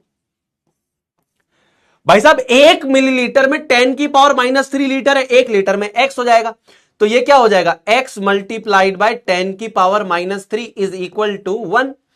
तो x is equals to 1 divided by 10⁻³ इसको आप फर्दर क्या लिख सकते हैं, 10⁻³ यानी आपको एक बात समझ में आ गई, यानी आपको एक बात समझ में आ गई कि 1 लीटर के अंदर 1000 मिलीलीटर होंगे। इतनी बात समझ में आ गई क्या, इतनी बात समझ में आ गई क्या? इसका मतलब 1 लीटर में 1000 मिलीलीटर होंगे। समझ में आ गया क्या? मैंने बोला 1 मिलीलीटर को अगर मैं लीटर में लिखूं तो कितना होगा, 1 मिलीलीटर। अब मिली का मतलब क्या है, 10⁻³ यानी 1 मिलीलीटर में 10⁻³ लीटर है। एक पेंसिल 10 रुपए की, तो 10 पेंसिल कितने रुपए की? 1 मिलीलीटर में इतना लीटर है, 1 लीटर में x, तो x की वैल्यू कितनी है, 10⁻³ मतलब 1 लीटर में 10⁻³ मिलीलीटर होते हैं। ये तो खत्म हो गया। डेसीमीटर क्यूब कितना होगा, जल्दी चैट बॉक्स में कोई बताएगा क्या? समझ में आया? भाई साहब ये भी रिपीट करना पड़ रहा है ध्यान से देखो, ध्यान से देखो।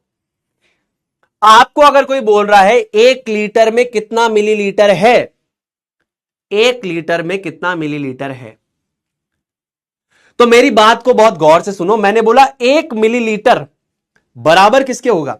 अरे मिली शब्द का मतलब क्या है, 10⁻³ है कि नहीं है? अरे भाई साहब मिली शब्द का मतलब क्या है, 10⁻³ तो ये मिली को तो ये ले गया, बचा लीटर, यानी कि 1 मिलीलीटर में 10⁻³ लीटर होते हैं। हां, तो 1 लीटर में मिलीलीटर को x मान लू, हां, तो x की वैल्यू कितनी आएगी, x इंटू 10⁻³ ये हो जाएगा 1 इंटू 1। तो x क्या करेगा, ये जो 10⁻³ है 1 के नीचे आ जाएगा, जब ये ऊपर की तरफ जाएगा तो पॉजिटिव हो जाएगी पावर, यानी x की वैल्यू कितनी आ गई, 10⁻³ आ गई। मतलब 1 लीटर में 10⁻³ मिलीलीटर होते हैं, यानी कि 1000 मिलीलीटर होता है। यही मतलब हुआ ना इसका, 10⁻³ का मतलब क्या, 1000 हुआ ना, यही हुआ। हाँ, अब ये करते हैं, ये क्यों बता रहे हो आप, ये देखो राजा बेटा यहां कंफ्यूज करते हैं ये। अब ये निकालो, सुनील भैया यार ये समझ नहीं आ रहा यार, सुनील भैया यार ये समझ नहीं आ रहा यार, डेसीमीटर में कैसे रिलेट करूं या मीटर क्यूब में कैसे रिलेट करूं? इसको अपन ऐसे कर सकते हैं क्या कि अगर मुझे ये मीटर में निकालना है, मेरे को सेंटीमीटर की वैल्यू पता है, सेंटीमीटर क्यूब में पता है, तो डेसीमीटर क्यूब में वैल्यू निकाल लो। ऐसा कर सकता हूं क्या, ऐसा कर सकता हूं क्या, ऐसा कर सकता हूं क्या? कि तो कोई बच्चा बताएगा ऐसा कर सकता हूं क्या? ये बेसिक सी बात पता है या डायरेक्टली लिख दूं? जल्दी से बताओ, जल्दी से बताओ कि ये चीज लिख सकता हूं क्या डायरेक्टली, ये चीज यहां लिख सकता हूं क्या डायरेक्टली? ये पता है 1 डेसीमीटर के अंदर 10 सेंटीमीटर होते हैं, या ये डिराइव करके दिखाऊं? पहले बताओ, ये डिराइव करके दिखाऊं? सेंटीमीटर से भी निकाल लूंगा मैं, कोई दिक्कत नहीं है, नहीं तो तुमको डिराइव करके दिखाता हूं। ध्यान से सुनना मेरी बात, बहुत बेसिक से कक्षा 10वीं, देखो 10वीं भी नहीं यार, ये तो कक्षा 5वीं 6वीं हो गई। ध्यान से देखो, कोई बात नहीं, सिखाएंगे, मजा आएगा। 1 डेसीमीटर क्या होता है? 1 डेसीमीटर कितना होता है सुनील भैया? 1 डेसीमीटर होता है 10⁻⁻1 मीटर, यही होता है। और 1 सेंटीमीटर कितना होता है? 10⁻⁻2 मीटर। भाई साहब आप कहां लेके जा रहे हो, अभी देखो मजा दिलाता हूं। मैं डेसीमीटर और सेंटीमीटर का रिलेशन निकाल के दिखा रहा हूं तुमको, तो थोड़ा मेरे पे पूरा अच्छे से फोकस करना, तुम्हें अच्छे से मजा आएगा। इसको मैं पहले तो क्या लिख दे रहा हूं, इसको मैं लिख दे रहा हूं 1 मीटर डिवाइडेड बाय 10⁻1, ऐसे लिख सकता हूं, इसी को ऐसे लिख सकता हूं। हाँ, अब इसको कैसे लिख देता हूं कि 1 decimetre into 10⁻1 is equals to 1 metre.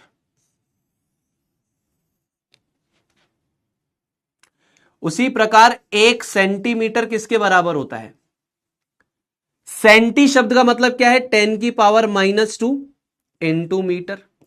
इसको फर्दर लिख सकता हूं कि 1 मीटर डिवाइडेड बाय 10⁻2, इधर चला जाएगा तो 1 centimetre into 10⁻2 is equal to 1 metre. देखो बचपन के छोटे छोटे रिलेशनशिप सिखा रहा हूं तुमको। ये इक्वेशन नंबर 1 हो गई, ये इक्वेशन नंबर 2 हो गई। ये अगले पेज पे करते हैं। सो फ्रॉम 1 and 2 ध्यान से सुनना, मैं डेसीमीटर और सेंटीमीटर का रिश्ता निकाल रहा हूं। लोग डायरेक्टली रटवा देते हो, ऊपर जाओ तो मल्टीप्लाई करना, नीचे जाओ तो 10 से डिवाइड करना है। ऐसा नहीं सिखा रहा मैं, कंसेप्ट सिखा रहा हूं पूरा, ध्यान से सुनना। मैंने क्या किया, मैंने बोला 1 डेसीमीटर में कितना मीटर होता है, 1 डेसीमीटर में कितना मीटर होता है। तो सुनील भैया डेसी का मतलब है 10 की पावर -1। अरे डेसी शब्द का मतलब क्या है, 10 की पावर -1 है। हाँ हाँ हाँ हाँ हाँ। तो 1 डेसीमीटर का मतलब हुआ डेसी का 10 की पावर -1 मीटर। तो ये 10 की पावर -1 मीटर जो है ये मल्टीप्लीकेशन में होंगे ना आपस में। हाँ, तो 1 मीटर डिवाइडेड बाय 10 की पावर 1 कर सकता हूं। ये भाई नीचे चली जाएगी पावर, इससे मल्टीप्लाई हो जाएगी। तो 1 मीटर में 10 डेसीमीटर होते हैं। उसी प्रकार 1 सेंटीमीटर में हम मीटर में कन्वर्ट करें तो सेंटी का मतलब होता है 10 की power -2। So 1 centimetre is equal to 10 की power -2 metre. 1 metre divided by 10 की पावर 2, यानी 1 मीटर में 100 सेंटीमीटर होते हैं। अब इन दोनों को अगर मैं रिलेट कर देता हूं तो मुझे एक चीज मिलेगी। क्या मिलेगी, ये मिलेगा 1 डेसीमीटर इंटू 10 की power 1 is equals to 1 centimetre into 10 की पावर 2। ये इससे कट हो जाएगा। तो 1 डेसीमीटर में कितना आएगा, 10 सेंटीमीटर आएगा। अग्रीड। जाना कहां तक है, इसका क्यूब करना है वॉल्यूम निकालने के लिए। तो जैसे अगर मैं यहां पर करता हूं कि 10 centimetre into 10 centimetre into 10 centimetre, तो यहां पर क्या हो जाएगा, डेसीमीटर में क्या हो जाएगा, 1 decimetre into 1 decimetre into 1 decimetre हो जाएगा। अगर इसका क्यूब करूंगा तो इसका भी क्यूब हो जाएगा। अरे भाई इसका अगर मैं क्यूब करता हूं तो मेरे भाई इसका भी क्यूब हो जाएगा। बात समझ में आई, क्यूबिंग बोथ साइड्स। आप क्यूब क्यों कर रहे हो, अरे वॉल्यूम निकालना है ना भाई, अरे वॉल्यूम निकालना है तो क्यूब करना पड़ेगा ना दोनों साइड्स का। हाँ, तो कितना आया, 1000 centimetre cube is equal to 1 decimetre cube के बराबर आया। तो ये फर्दर किसके बराबर हो जाएगा, 1 लीटर के बराबर हो जाएगा। ये यूनिट ऐसे आई, समझा पाया क्या। अब अगर इसमें भी कंफ्यूजन आ रहा है ना तो बहुत दिक्कत है भाई, क्योंकि मैंने बहुत बेसिक बताया। ये यूजुअली टीचर बोलते हैं कि अगर नीचे से ऊपर जा रहे हो 10 से मल्टीप्लाई कर देना, ऊपर से नीचे आ रहे हो तो 10 से डिवाइड करना। ऐसे ही तुमको सिखाया जाता है ना कि पॉजिटिव पावर से नेगेटिव पावर जा रहे हो मल्टीप्लाई करना, नेगेटिव पावर से पॉजिटिव पावर और 10 से मल्टीप्लाई डिवाइड कर देना। मैं तो तब बेसिक से बताया। मैंने क्या किया सुनना, अरे ये रिलेशनशिप समझ में आई कि सेंटीमीटर क्यूब और लीटर में क्या रिलेशन है, ये समझ में आया। हाँ भैया समझ में आया कि 1 लीटर में 1000 सेंटीमीटर क्यूब है। मैं ये कर लेता हूं कि मैं डेसीमीटर और सेंटीमीटर में अगर रिश्ता निकाल लूं तो मेरा आंसर आ जाएगा। हां, अरे तो भाई मैंने यहां पर डेसीमीटर और सेंटीमीटर में रिश्ता निकाला। सबसे पहले तो मैंने ये बोला कि 1 डेसीमीटर में कितना मीटर होता है, तो बोले भैया डेसी का मतलब होता है 10 की पावर -1। तो मैंने बोला ठीक है 10 की पावर -1 मीटर। इसको कैसे लिख सकता हूं, 1 मीटर बाय 10 की पावर 1। इसको इस तरफ भेज दिया तो कितना हो गया, 1 डेसीमीटर इंटू 10 की power 1 is equal to 1 metre. 1 centimetre, centi का मतलब होता है 10 की पावर -2, तो 1 सेंटीमीटर इज इक्वल टू 10 की पावर -2। ये सेंटी से आया और 10 की पावर -2, और metre is equal to 1 metre divided by 10 की पावर 2। इसको ऐसे लिख सकते हैं, ये 10 की पावर 2 इधर मल्टीप्लाई हो गया, तो 1 मीटर में 100 सेंटीमीटर होते हैं ना, बचपन से पढ़ते आ रहे हो। 1 मीटर में 100 सेंटीमीटर, 1 मीटर में 100 सेंटीमीटर, 1 मीटर में 100 सेंटीमीटर, पढ़ते तो आ रहे हो बचपन से। मैंने क्या किया, ये दोनों की राइट साइड सेम थी, दोनों की राइट साइड सेम थी, इक्वेट कर दिया। तो 1 डेसीमीटर इंटू 10 की power 1 is equal to 1 centimetre into 10 की पावर 2, पावर को कट कर दिया। तो 1 डेसीमीटर में 10 सेंटीमीटर है। यूजुअली तुमको याद करवाया जाता है, मैं तुमको लॉजिक दे रहा हूं। अब मुझे पता है 1000 सेंटीमीटर क्यूब है, तो 10 सेंटीमीटर को क्या करना पड़ेगा भाई, 1000 सेंटीमीटर क्यूब करेंगे तभी तो ये वैल्यू आएगी। दोनों तरफ को क्यूबिंग कर दिया, तो ये कितना हो गया, 10 इंटू 10 इंटू 10, यानी 1000 सेंटीमीटर क्यूब, यानी 1 लीटर। तो डेसीमीटर कितना बना, 1 डेसीमीटर क्यूब बन गया। तो 1 लीटर में 1 डेसीमीटर क्यूब और 1000 सेंटीमीटर क्यूब होते हैं। सरल सी बात है, क्लियर है बात। क्लियर है बात? अब ये बताना एक बार, अब ये बताना एक बार, 1 लीटर के अंदर कितने मीटर क्यूब होते हैं? पहला 0.01 मीटर क्यूब, दूसरा 0.001 मीटर क्यूब, तीसरा 0.01 नहीं 0.1 मीटर क्यूब, और चौथा 1 मीटर क्यूब। बेसिक लॉजिक लगाओ यार, ये क्लास 4th 5th में शायद पढ़ाया जाता है मैथमेटिक्स में, है ना? ये हेक्टो सेंटी डेसी में कन्वर्जन है ना बेटा, इतनी छोटी छोटी बातों पे कंफ्यूजन नहीं आना चाहिए। ये तो चलो मैं बता रहा हूं, यूजुअली नहीं बताते लोग, तो मैंने एक्स्ट्रा ले लिया कि चलो बता दूंगा ये भी। प्लीज ऐसे मत करो यार, अब ध्यान से करना है इस चीज को। 1 लीटर में कितना मीटर क्यूब होता है? सोच के आंसर देना। कौन दे रहा है? युवराज, बहुत सही, युवराज ने बहुत सही आंसर दिया। युवराज, शंभू, जानवी, बहुत बढ़िया। केशव, अमृता, बरखा, यार तुम बहुत अच्छे बच्चे हो, मेरे लिए दिल से इज्जत, दिल से इज्जत, दिल से इज्जत, मजा आ गया। रेखा, अंकिता, नित्यम, सुखप्रीत, आराध्या, आयुष, अंकित, राधिका, हेमंत, अंशुमन, भारती, बहुत बढ़िया बहुत बढ़िया। तो छोटी छोटी बातें यार, छोटी छोटी बातें। आस्था, अनमोल, काजल, मनीषा, ऐसी क्लासेस में अगर तुम्हारे 1-1.5 घंटा और एक्स्ट्रा भी लग जाए तो दे दिया करो, भैया तुम्हारी मदद कर रहे हैं, ठीक है? जल्दी करो जल्दी करो, अभी टेम्परेचर स्केल्स भी पढ़नी है और फिर फटाफट से हमको आगे भी चलना है, ठीक है? So the correct answer to this particular question is B. 67% बच्चों ने सही आंसर किया है। कुणाल, खुशप्रीत, व्रज, आदित्य, साफन, अभिनव, नमन, लावण्य, आदित्य एंड गौरव। अब थोड़ा सा स्पीड में बताऊंगा, ध्यान से सुनना। अब मुझे एक बात बताओ, यहां तक तुम्हें क्या समझ में आया? 1 लीटर में 1 डेसीमीटर क्यूब, 1000 सेंटीमीटर क्यूब। चलो मैं डेसीमीटर क्यूब की मदद से इसको सॉल्व करता हूं। मुझे यह पता है कि 1 लीटर में 1 डेसीमीटर क्यूब है, 1000 सेंटीमीटर क्यूब है और 1000 मिलीलीटर के बराबर है।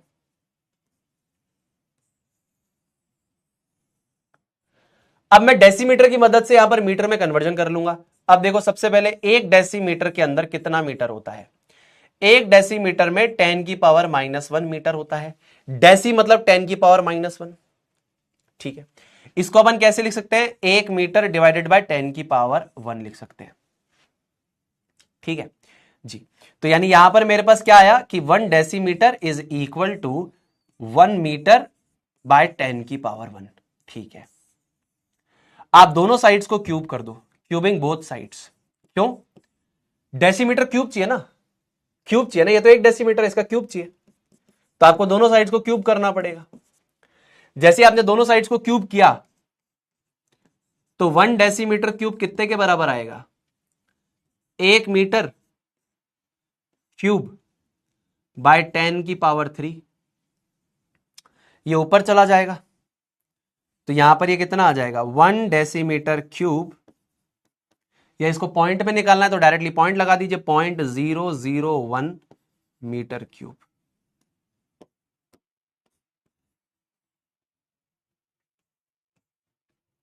ठीक है ना भाई? ठीक है ना भाई? हाँ, क्लियर है भाई? तो मेरे को ये समझ में आ गया कि 1 डेसीमीटर जो होता है 1 मीटर डिवाइडेड बाय 10 की पावर 1 है। अगर मैं इसका क्यूब कर दूंगा तो इसका भी क्यूब करना पड़ेगा, तो 1 मीटर बाय 10 की पावर 3 यानी 0.001 मीटर क्यूब। यानी कि 1 लीटर में 1 decimetre cube, 1000 centimetre cube, 1000 millilitre और 0.001 मीटर क्यूब होता है। तो ये एनसीईआरटी का सॉल्व एग्जाम्पल नहीं हो पाएगा तुमसे, बताओ? एनसीईआरटी का सॉल्व एग्जाम्पल नहीं कर पाओगे तुम, बताओ? अ जग कंटेन्स 2 लीटर ऑफ मिल्क, यानी कि एक जग में 2 लीटर मिल्क है। आप बताइए कि जो वॉल्यूम ऑफ मिल्क है वो आपको मीटर क्यूब में बताना है। नहीं बता पाओगे क्या? नहीं बता पाओगे क्या? आदिति, ये रिकॉर्डेड नहीं है बेटा, ऐसा क्यों बोल रहे हो? ठीक है, आ जाओ बेटा। देखो बेटा, 1 लीटर जो होता है वो कितना होता है? 0.001 मीटर क्यूब। अभी आपने जस्ट निकाला। अच्छा, तो 2 लीटर कितना हो जाएगा? यूनिटरी मेथड से लगा देंगे तो ये x आ जाएगा। आप एग्जाम में ये भी प्रूव करके आना, आप एग्जाम में 0.001 मीटर क्यूब प्रूव करके आ जाना। तो ये x हो जाएगा, मान लीजिए कितना हो जाएगा, x हो जाएगा। तो x का वैल्यू कितना हो जाएगा, 2 इंटू 0.001 हो जाएगा मीटर क्यूब, है ना। तो 2 इंटू 0.001 मीटर क्यूब का क्या मतलब हो गया, मल्टीप्लाई कर दो यार इससे, इसमें क्या कंफ्यूजन आ रहा है, इसको से मल्टीप्लाई कर दो, 200 पॉइंट, सभी का इतना आ रहा है क्या, क्लियर है क्या, क्लियर है क्या, हाँ 0.002 मीटर क्यूब, ठीक है ना। यही आंसर आ रहा है क्या, चैट बॉक्स में आ जाओ सारे के सारे। हाँ हार्ड तो बन रहा है, आंसर भी डाल दो। अतुल भाई ने सही आंसर डाला है, बाकी बच्चे क्या कर रहे हैं भाई, गलत आ रहा है क्या आंसर, नहीं गलत तो नहीं लग रहा। आर्या ने भी सही लिखा है, हाँ सभी सही लिख रहे हैं, सभी सही लिख रहे हैं, ठीक है ठीक है, सभी सही लिख रहे हैं, ठीक है।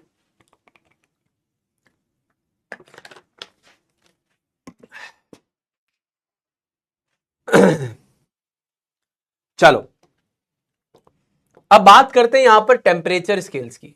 टेम्परेचर यानी बेसिकली जिसको हम बोलते हैं तापमान, ठीक है। तो जो तापमान है यानी जो बेसिकली आपका टेम्परेचर है, तापमान यानी कि जो टेम्परेचर है, इसकी अलग अलग स्केल्स होती है हमारे पास मेजरमेंट की।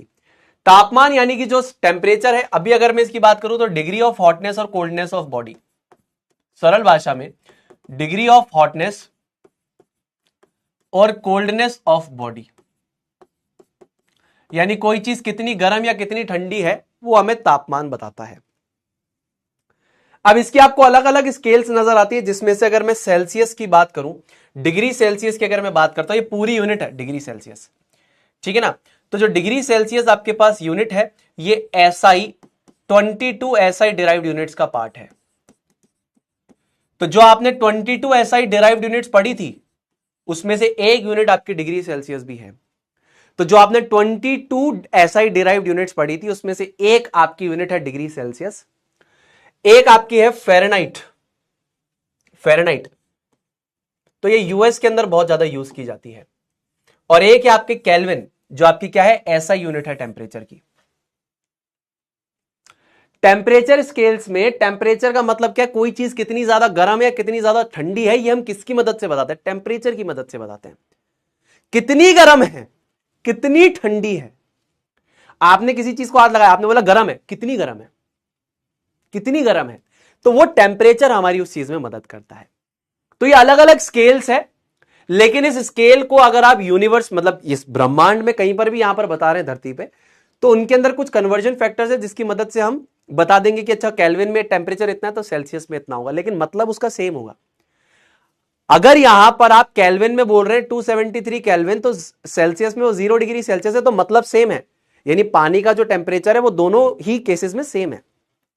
वैल्यू आपने अलग अलग दी, आपका रेफरेंस अलग अलग है, इसलिए समझ गए आप।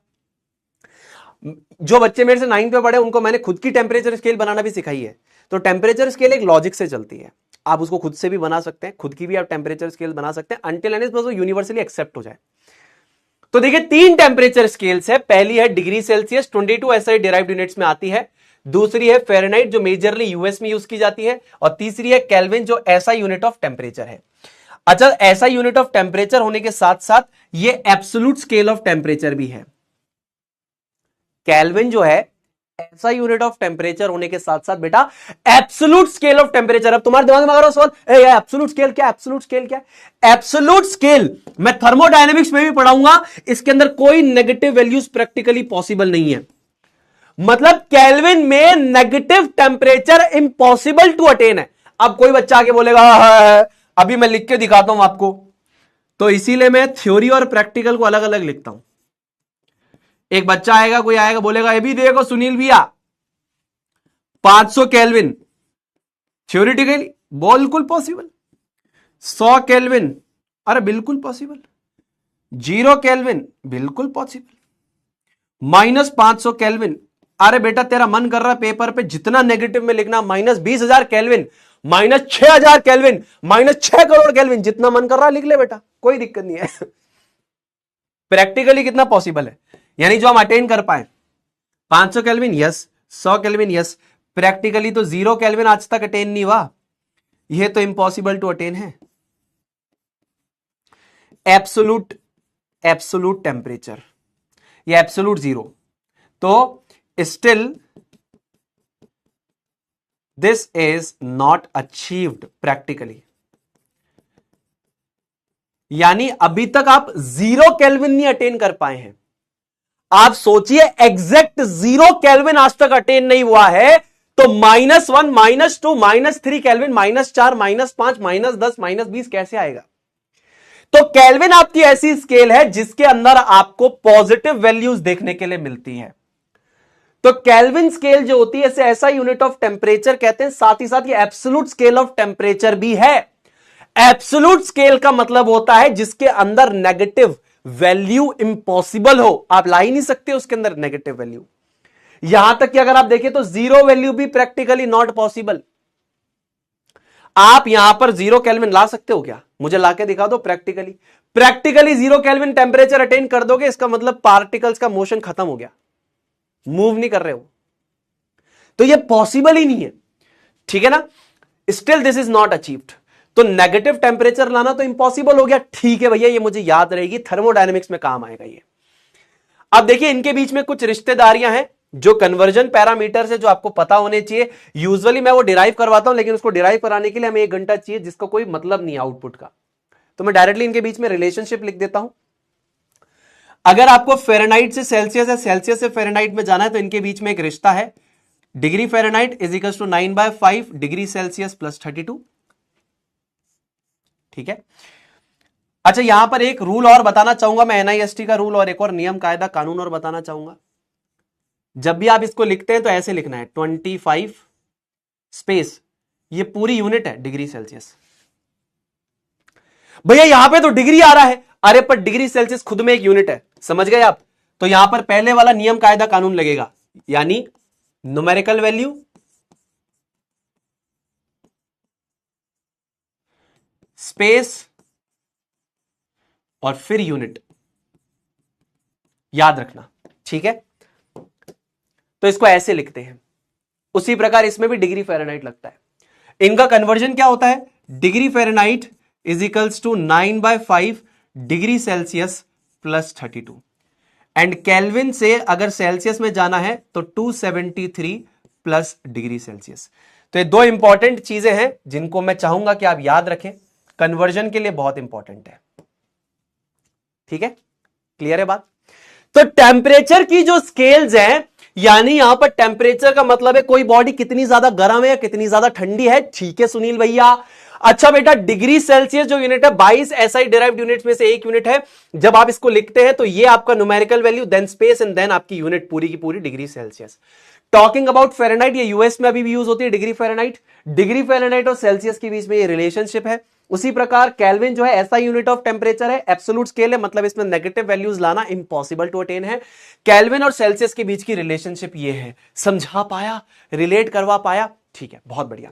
चलो और नॉलेज की बातें बताता हूं मैं आपको, सुनील भैया और नॉलेज की बातें बताइए। और नॉलेज की बातें मैं आपको बताता हूं, ध्यान से सुनते जाओ, ध्यान से सुनते जाओ। इन स्केल्स में कोई ज्यादा डिफरेंस नहीं है। देखिए अगर यहां पर केल्विन की मैं बात करूं तो 273 केल्विन जो है ये फ्रीजिंग पॉइंट ऑफ वाटर है। तो यही टेम्परेचर पानी, मतलब जो सेल्सियस में है वो 0 डिग्री सेल्सियस है, और फ़ारेनहाइट में 32 डिग्री फ़ारेनहाइट है। तो जितना मरकरी ऊपर जाएगा वो सेम जाएगा। अगर मान लीजिए आप यहां पर इन 3 थर्मामीटर्स को बर्फ में रख दें या इन 3 थर्मामीटर्स को उबलते हुए पानी में रख दें, तो मरकरी जितना ऊपर नीचे जाएगा वो तीनों में बराबर होगा। बात यह फर्क यह कि इस वैल्यू को इन्होंने क्या बोला, केल्विन वालों ने बोला कि ये पानी का जो फ्रीजिंग पॉइंट है इसको मैं 273 केल्विन कहूंगा। सेल्सियस वालों ने कहा हम इसको 0 डिग्री सेल्सियस कहेंगे। फ़ारेनहाइट वालों ने कहा हम इसको 32 डिग्री फ़ारेनहाइट कहेंगे। बोले ठीक है। जब इसी तीनों आइडेंटिकल थर्मामीटर को उबलते हुए पानी में लगाया तो मरकरी ऊपर उछल जाएगा, भाई टेम्परेचर बढ़ेगा। तीनों में बराबर गया ऊपर तक। तो यहां पर गया तो ये इन्होंने नाम बोला 373 केल्विन, इन्होंने बोला 100 डिग्री सेल्सियस, इन्होंने बोला 212 डिग्री फ़ारेनहाइट, 212 डिग्री फ़ारेनहाइट। बोले ठीक है, बोले ठीक है।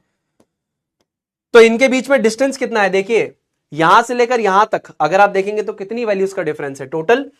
यहां पर 100 प्लेसेस का डिफरेंस है। उसी प्रकार अगर आप यहां पे देखें तो यहां पर भी जो है 100 प्लेसेस का डिफरेंस है।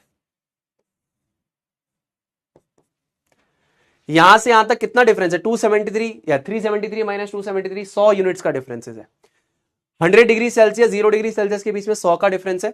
उसी प्रकार अगर आप यहां पर देखें 212 से लेकर 180 में, ये 32 में, तो ये 180 का डिफरेंस है। इससे आपको एक कंक्लूजन मिलता होगा कि जितना 1 केल्विन है वो 1 डिग्री सेल्सियस के चेंज के बराबर है। जितना चेंज यहां आएगा उतना ही चेंज यहां आएगा। ठीक है। अगर यहां पर केल्विन में 1 टेंपरेचर बढ़ा तो सेल्सियस में भी 1 से बढ़ेगा, इसमें 1 से घटा तो इसमें भी 1 से घटेगा। समझ रहे हो ना? 100 यूनिट्स है ऐसे।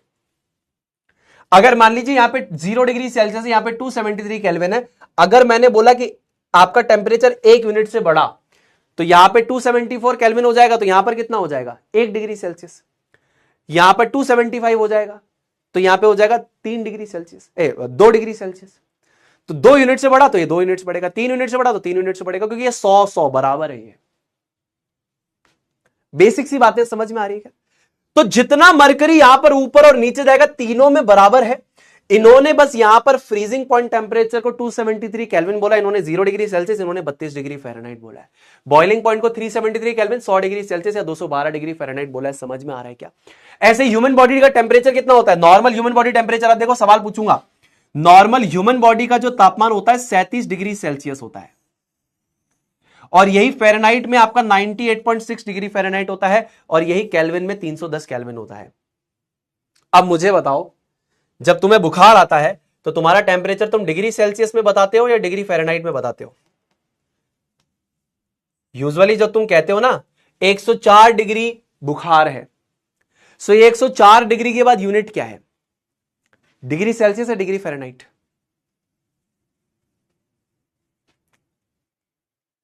सुदर्शना बेटा कर देंगे क्लास खत्म, ठीक है? हाँ करते भाई, एंड करते हैं यार, थोड़ा सा अपनी स्ट्रेंथ बढ़ाओ। मैं 11th के बच्चों से प्लीज एक बार रिक्वेस्ट कर रहा हूं, इतना तो जो बच्चे 10th में आए थे ना उड़ान में पढ़ के, वो भी पढ़ लेते 1.5 घंटा। तुम 1.5 घंटे से पहले ही बेटा यार चिढ़ने लग जाते हो कि भैया छोड़ दो, भैया छोड़ दो, भैया छोड़ दो। अभी साइंटिफिक नोटेशन थोड़ा बचा है, थोड़ा पढ़ा लेने दो यार, थोड़ा सा पढ़ाऊंगा। और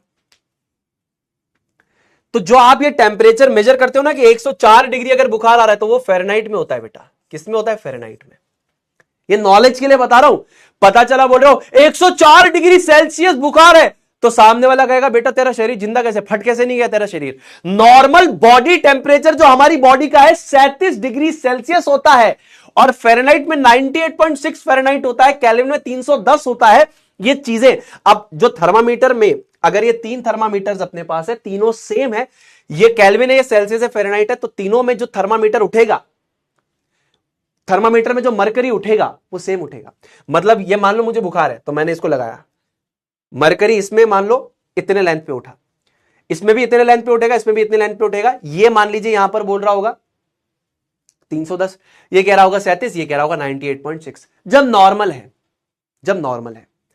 लेकिन अगर बुखार है तो आप बोलते हो 104 डिग्री फीवर है, तो 104 डिग्री फीवर आप फ़ारेनहाइट में बता रहे हो कि 98.6 से ऊपर चला गया। 99 डिग्री फ़ारेनहाइट बुखार है, 100 डिग्री फ़ारेनहाइट बुखार है, 101 डिग्री फ़ारेनहाइट बुखार है, 102 डिग्री फ़ारेनहाइट बुखार है, तो वो डिग्री फ़ारेनहाइट में होता है। एक बार मेरे को एक बच्चे ने ये चीज बोली थी, इसीलिए मैंने आपको बताया, भैया मेरे को कल 103 डिग्री सेल्सियस बुखार था। मैंने कहा अगर तेरे को 103 डिग्री सेल्सियस बुखार होता तो तू अभी तक जल चुका होता, तू जल गया होता अभी तक। ठीक है, तो ये गलत बातें नहीं करनी है। साइंस के बच्चे फटाफट से सही आंसर करेंगे। अब देखिए, convert the following from kelvin to degree Celsius and degree Celsius to kelvin. जल्दी जल्दी कन्वर्जन करेंगे दो, फिर उसके बाद 10 से 15 मिनट और लूंगा, 8:15 बजे क्लास छोड़ दूंगा, 15 मिनट और लूंगा, क्लास छोड़ दूंगा। मेरे साथ 15 मिनट कोऑपरेट करो, रिक्वेस्ट कर रहा हूं 15 मिनट सुन लो। तुम्हारे लिए इतनी मेहनत कर रहा हूं ना, किसके लिए? तुम्हारे लिए ना। अब सुनील भाई केल्विन से अगर सेल्सियस में जाना है तो क्या करना है? देखिए ये केल्विन है, 273 plus degree Celsius, plus degree Celsius, तो 300 पे क्या हो जाएगा? अरे 300 को यहां रख दो। 300 को तुमको क्या करना है? ये 300 को यहां रख दिया, इधर आ गया 273 प्लस आ गया डिग्री सेल्सियस, ये इधर चला जाएगा तो बेसिकली कितना हो जाएगा, माइनस हो जाएगा ना, इससे ये इससे माइनस हो जाएगा, तो ये कितना हो जाएगा, ये हो जाएगा बेसिकली 27 डिग्री सेल्सियस आंसर आएगा।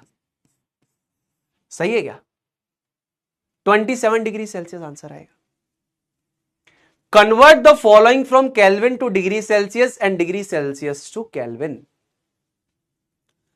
Kelvin is equals to 273 plus degree Celsius, 300 को यहां रखा, 273 प्लस डिग्री सेल्सियस, इससे इसको माइनस किया, 27 डिग्री सेल्सियस आंसर आया। 100 डिग्री सेल्सियस ये है, यही सेम फॉर्मूला लगाओगे, केल्विन इधर लिखोगे, 273 प्लस डिग्री सेल्सियस लिखोगे, डिग्री सेल्सियस की वैल्यू को यहां लगाओगे तो 273 प्लस तुम 100 कर दोगे तो आंसर कितना आ जाएगा, 373 आ जाएगा। इसका मतलब लिखोगे कैसे इसको, 373 केल्विन। खत्म काम। बहुत बढ़िया बहुत बढ़िया बहुत बढ़िया। 27 डिग्री सेल्सियस 373 केल्विन। क्लियर है जी भैया। और देखो और सवाल करो। सबसे पहला 25 डिग्री सेल्सियस को डिग्री फ़ारेनहाइट में कन्वर्ट करो, पहला वाला मेरे साथ मैच करो। सुनील भाई degree Fahrenheit is equals to 9/5 degree Celsius plus 32। 25 value को यहां डाल देंगे तो degree Fahrenheit is equals to 9/5 into 25 plus 32। 5 से 5 कटा, 9 पंजे 45, 45 प्लस 32 कितना हो जाएगा, 5 और 2 7 और 7 77। इसका मतलब 77 डिग्री फ़ारेनहाइट। काम खत्म, पैसा हजम। क्लियर है बात। 77 डिग्री फ़ारेनहाइट। समझा पाया? बहुत बढ़िया बहुत बढ़िया यार, एक ही दिल है, तुम जीत लिए आज मेरे दिल को। तुम कहोगे 10 घंटे पढ़ा दूंगा अगर तुम इसी तरीके से सही आंसर करोगे। मजा आ गया मजा। 10 घंटे पढ़ा दूंगा अगर इसी तरीके से सही आंसर कर दिए। मजा आ गया मजा। ऐसे ही बच्चे चाहिए। मजा आ गया। क्या बात है, अरे वाह क्या बात है, वाह। ये जोश चाहिए बिल्कुल। अब दूसरा वाला भी सही करना, मुझे डिसअपॉइंट मत करना। जल्दी से कक्षा 9वीं या 10वीं में मैथमेटिक्स के अंदर भी आता है और 9वीं में मैं केमिस्ट्री में भी बताता हूं कि किस टेम्परेचर पे डिग्री सेल्सियस और डिग्री फ़ारेनहाइट इक्वल होगा। अब ये इतना बच्चों वाला सवाल है ना, ये इतना बच्चों वाला सवाल है।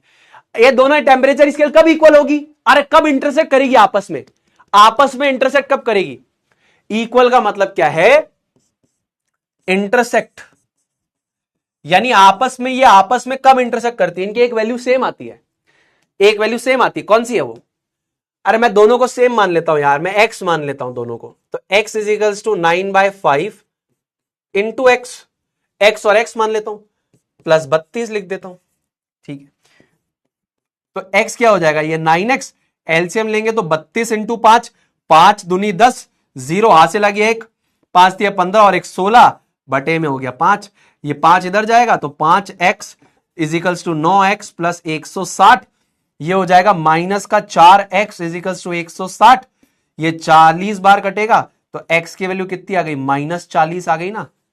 ये माइनस का साइन इधर चला जाएगा तो x की वैल्यू -40, यानी -40 एक ऐसी वैल्यू होगी जहां पर डिग्री सेल्सियस और फ़ारेनहाइट आपस में इंटरसेक्ट करेंगे। खत्म काम। बहुत बढ़िया। अंजलि, नीतीश, अंशिका, शौर्या, जहीन, नूरा, सोना, रॉकी, चौधरी जाट, सृष्टि, अंशिका, मयंक, मोहम्मद, सक्षम, कृतिका, रोहित, मयंक, शिवान, सविता। क्या बात है, बहुत बढ़िया। देखो तुम्हें फील दिला दूंगा। फील आ रहा है क्या, फील आ रहा है क्या, फील आ रहा है, फील आ रहा है। बहुत बढ़िया। फील बहुत इंपॉर्टेंट है भाई। अब एक टॉपिक और छोटा सा बचा है, एक बार आए भैया लिख दो, तुम्हें मजा आ जाएगा आज की क्लास के बाद। फिर मम्मी के हाथ का गरम गरम खाना खाना, माता के हाथ का बड़ा बढ़िया बढ़िया गरम गरम खाना खाना, है ना। हमारे नसीब में तो अभी है नहीं कि माँ के हाथ का गरम खाना खाएं, मम्मी घर पे है, हम बाहर रहते हैं।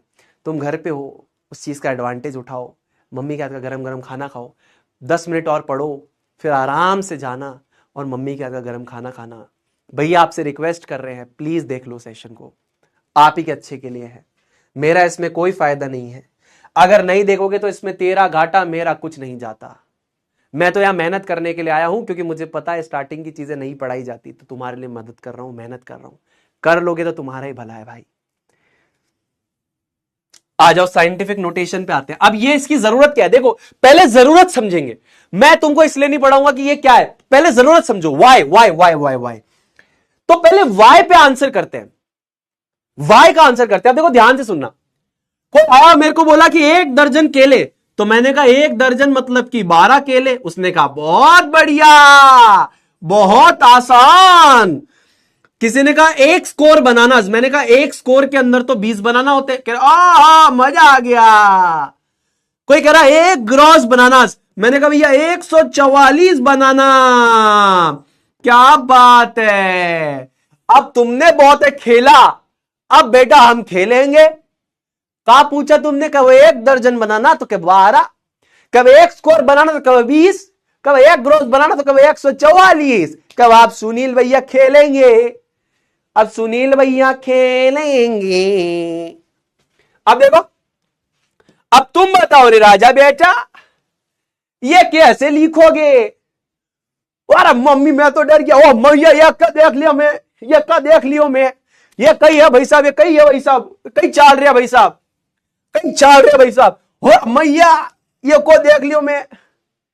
ऐसा फीलिंग आ रहा कि नहीं आ रहा, और मैया ये का देख लिया। देखो ये है केमिस्ट्री बेटा। So chemistry is the study of atoms and molecules which have extremely low masses and are present in extremely large numbers. Atoms अनगिनत, बहुत ज्यादा अमाउंट में प्रेजेंट है। इसी के लिए हमने यूनिट्स भी बनाई है, जैसे मोल है। अब आता है मोल, तो केमिस्ट्री वाले कहते हैं अब देखो ये हमारे मजे ले रहे थे, ये बेसिक बेसिक पूछ रहे थे, ये गणित वाले, ये मैथमेटिक्स वाले बेसिक बेसिक बातें करते हैं। 12 20 144। Welcome to the world of chemistry. Chemistry में क्या होता है, अब देखो 1 mole atoms ions and molecules. ये देखो मैथमेटिक्स वालों, ओ मैथमेटिक्स वालों, 1 mole atoms ions and molecules 602 1 2 3 4 5 6 7 8 9 10 11 12 13। गाना खत्म हो गया, उसके बाद भी 18 तक है। समझ रहे हो, देख रहे हो। हाँ, ये मैथ्स वाले आए थे, हमसे सवाल कर रहे थे 1 दर्जन में कितने बनाना, 1 स्कोर में कितने बनाना, 1 ग्रॉस में कितने बनाना। हमने पूछा 1 मोल में कितने एटम आयन मॉलिक्यूल, फट गई। 602 के बाद 18 जीरो, इसको कुछ पढ़े लिखे लोग बोलते हैं 602 हेक्सिलियन भी कहते हैं। अब आप मुझे बताओ, मैं आपको बोलूं केमिस्ट्री में आप ऐसे लिखो चीजों को, is it possible to write? क्या हम चीजों को ऐसे लिख सकते हैं? क्या हम चीजों को ऐसे लिखें तो चलेगा? आप मुझे बताइए, अगर आप चीजों को ऐसे लिखेंगे तो क्या चलेगा? आपसे सवाल कर रहा हूं, आप चीजों को ऐसे लिखेंगे तो केमिस्ट्री में चलेगा कि 1 mole atoms ions and molecules में 602 हेक्सिलियन एटम्स आयंस एंड मॉलिक्यूल्स से इतना लंबा लिखोगे तो चलेगा? नहीं चलेगा ना। हाँ, तो भैया कौन करेगा हमारी मदद? केमिस्ट्री में साइंटिफिक नोटेशन करेगा ना रे मदद। कौन करेगा मदद? साइंटिफिक नोटेशन करेगा ना मदद। कौन करेगा मदद? साइंटिफिक नोटेशन करेगा ना मदद। समझ रहे हो? नहीं चलेगा ना, नहीं चलेगा ना, तो आ जाओ साइंटिफिक नोटेशन सिखाते हैं, तुम्हें मजा आ जाएगा। तुम्हें आ जाओ मेरे बेटा। अब भैया ये 1 mole atoms ions and molecules यानी 602 हेक्सिलियन एटम्स आयंस एंड मॉलिक्यूल्स को छोटा करके लिखना है। कैसे लिखे? कैसे लिखे छोटा करके? कैसे लिखे?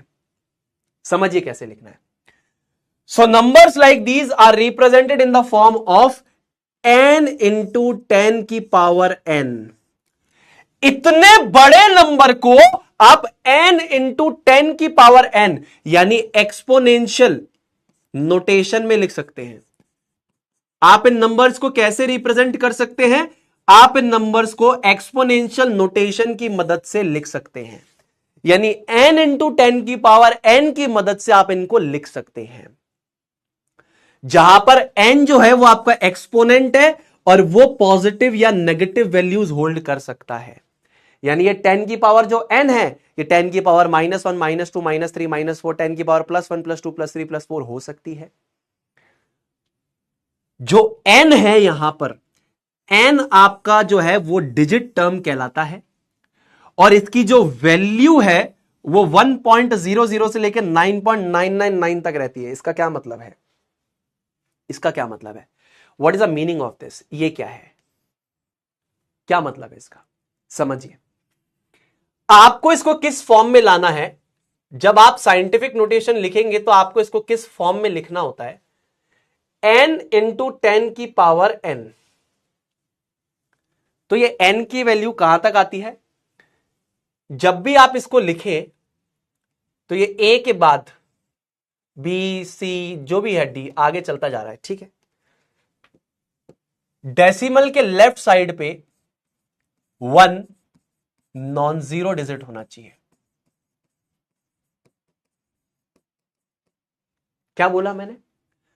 कोई भी कितना भी बड़ा नंबर हो, आपको जब भी उसको साइंटिफिक नोटेशन या एक्सपोनेंशियल नोटेशन में लिखना है, आपको उसको n इंटू 10 की पावर n में जब आप उसको कन्वर्ट कर रहे हैं तो आप उसको ये मेक श्योर करना कि ये जो n आपका हो, यानी ये जो n हो आपका, ये फॉर्म ऑफ n जो आपकी हो उसमें एक डिजिट आपकी डेसिमल के लेफ्ट साइड पे हो और वो नॉन जीरो डिजिट हो, यानी 1 2 3 4 5 6 7 8 9।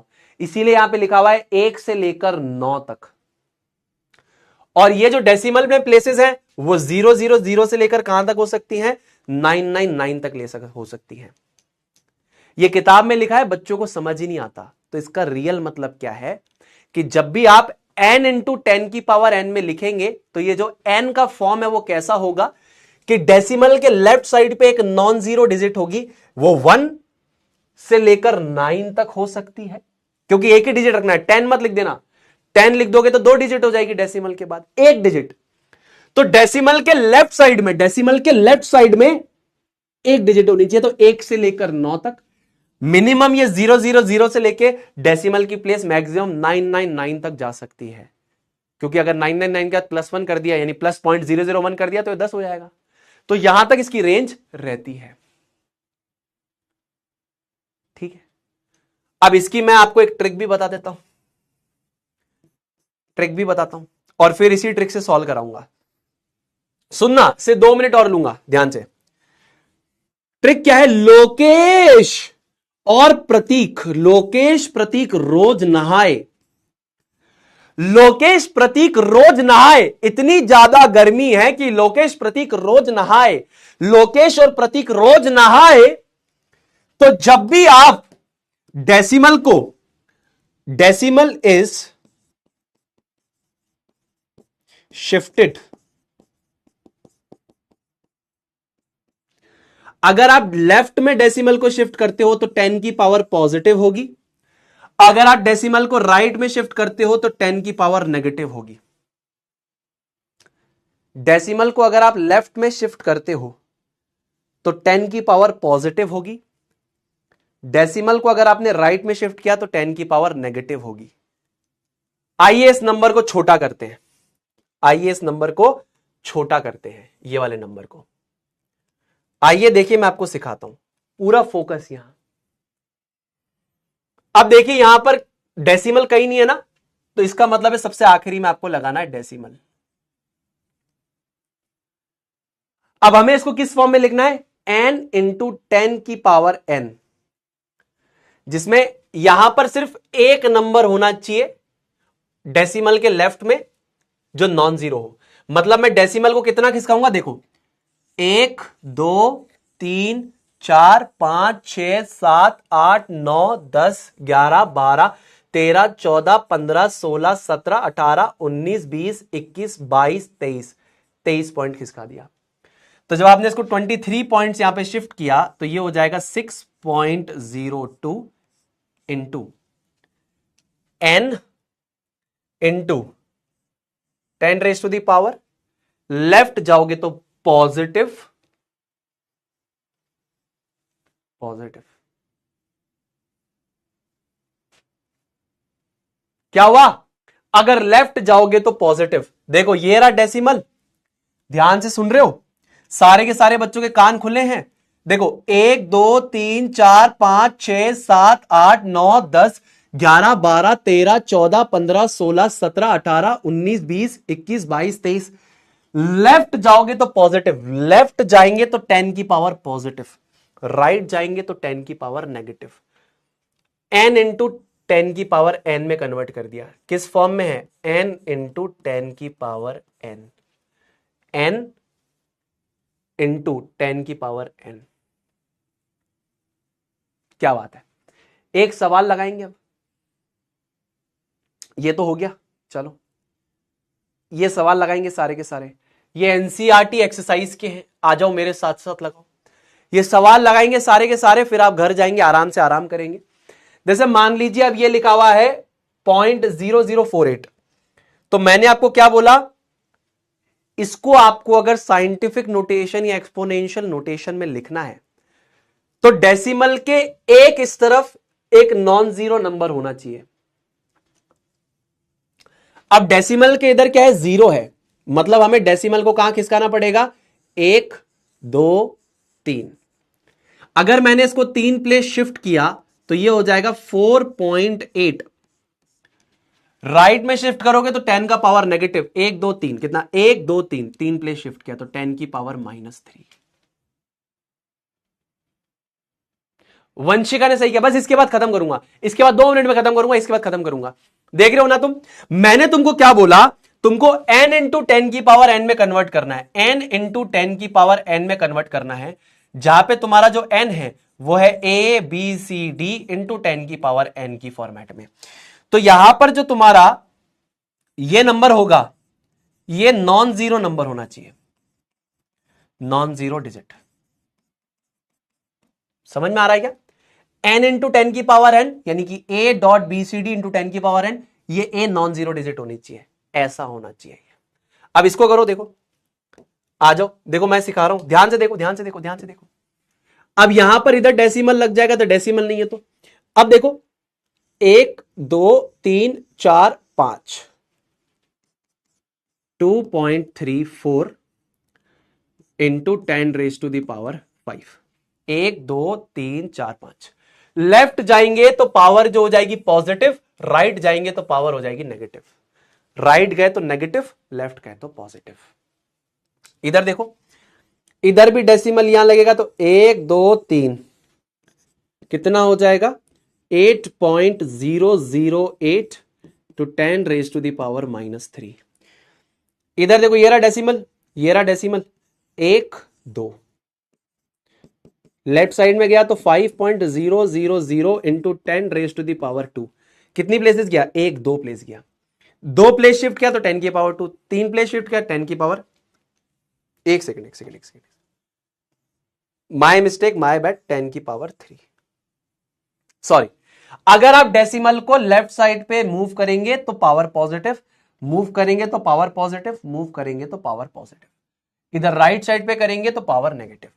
अब इधर देखिए, अब इधर तो ये सुनील भैया इस फॉर्मेट में ही है, इसी में ही है, तो ये हो जाएगा ऐसे 6.0012 into 10 raise to the power 0। ऐसे भी लिख सकते हो, 10 raise to the power 0 is 1, ऐसे भी लिख सकते हो, कोई दिक्कत नहीं है।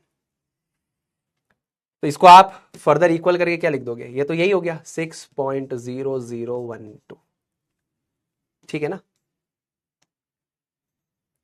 क्योंकि 10 की पावर 0 क्या होता है सुनील भाई? 10 की पावर 0 कितना होता है? 10 की पावर 0 इज 1, तो ये तो फाइनल आंसर इतना ही आएगा।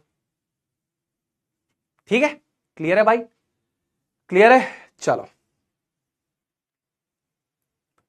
आज की क्लास में कोई होमवर्क नहीं, एक छोटी सी मैट्रिक्स।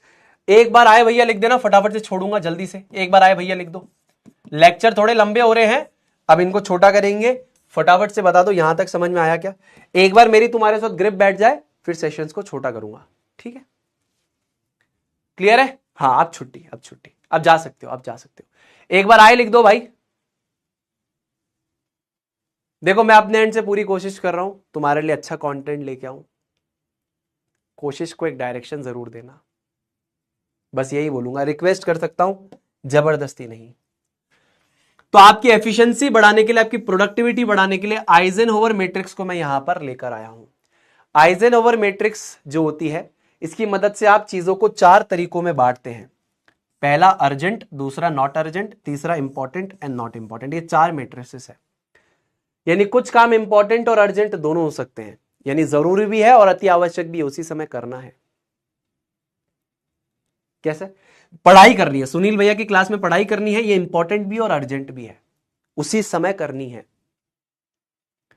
इंपॉर्टेंट है, नॉट अर्जेंट, मतलब उसी समय नहीं करना, जैसे कि सैंपल पेपर सॉल्व करना या बेसिकली डीपीपी लगाना। इंपॉर्टेंट है लेकिन अर्जेंट नहीं कि उसी समय जाकर लगा रहे हो। टेक योर टाइम और बाद में करो। तो इंपॉर्टेंट एंड अर्जेंट यानी जो अभी करना है इंपॉर्टेंट है, do it now. Important and not urgent, एक टाइम बनाओ उस समय करो। कुछ चीजें ऐसी होगी जो बेसिकली इंपॉर्टेंट नहीं होगी लेकिन अर्जेंट होगी, दैट इज डेलीगेट, मतलब तुम्हारे लिए जरूरी नहीं है। घर में दूध खत्म हो गया, अर्जेंट है। पड़ोसी के साथ कुछ दिक्कत हो गई, अर्जेंट है, लेकिन नॉट इंपॉर्टेंट फॉर यू, घर वालों को भेजो, पढ़ाई करो। नॉट इंपॉर्टेंट, नॉट अर्जेंट मतलब कि डिलीट। सोशल मीडिया चलाना ना तो जरूरी है ना अति आवश्यक है, हटा दो। बस इसी बात के साथ दोस्तों यहीं पे करना चाहूंगा सेशन को एंड। जाइए माता जी पिताजी का अच्छे से आशीर्वाद लीजिए, शिक्षकों का अपमान मत कीजिए, शिक्षकों की इज्जत कीजिए, अभी जाकर बढ़िया से पढ़ाई कीजिए। सेशन लंबा है लेकिन इंफॉर्मेटिव है, आप ही के लिए पढ़ा रहा हूं, है ना। तो हमेशा अपने गुरु की, अपने माता की, अपने पिता की इज्जत करिए, और मैं कहूंगा सबकी इज्जत करने की कोशिश करिए। संसार में आपका जो समय है वो बहुत मूल्यवान है। बहुत कम समय के लिए आप संसार में हैं, जितना समय है किसी का मन मत दुखाइए, किसी से बदतमीजी मत कीजिए, ईमानदार रहिए, मेहनत करते रहिए, अपने काम से बेईमानी मत करना, बस। ठीक है, तो चलिए, जैसा मैं हमेशा कहता हूं कि सुनील भैया हमेशा आपके साथ है, तो हमेशा आपके साथ है, #SB साथ है, #PW साथ है। तो इसी बात के साथ आज के मेरे 3 सेशन खत्म होते हैं। इससे रिलेटेड जितने सवाल थे मैंने आपको करवाए हैं। अब आप जाकर किताब के जहां कर भी सवाल लगाना चाहते हैं आप लगा सकते हैं, आपसे हो जाएंगे। बिल्कुल चिंता नहीं करनी है, आराम से शांत रहना है। हर एक चीज मैं करवाऊंगा, जेई के सवाल, नीट के सवाल, एडवांस के सवाल भी मैं करवाऊंगा, बस विश्वास रखना। ठीक है, तो चलते हैं दोस्तों, मिलते हैं अगले सेशन में। तब तक के लिए अपना ध्यान रखिए, खुश रहिए, stay healthy, stay awesome and always say जय जय फिजिक्स वाला, जय हिंद, जय भारत, वंदे मातरम।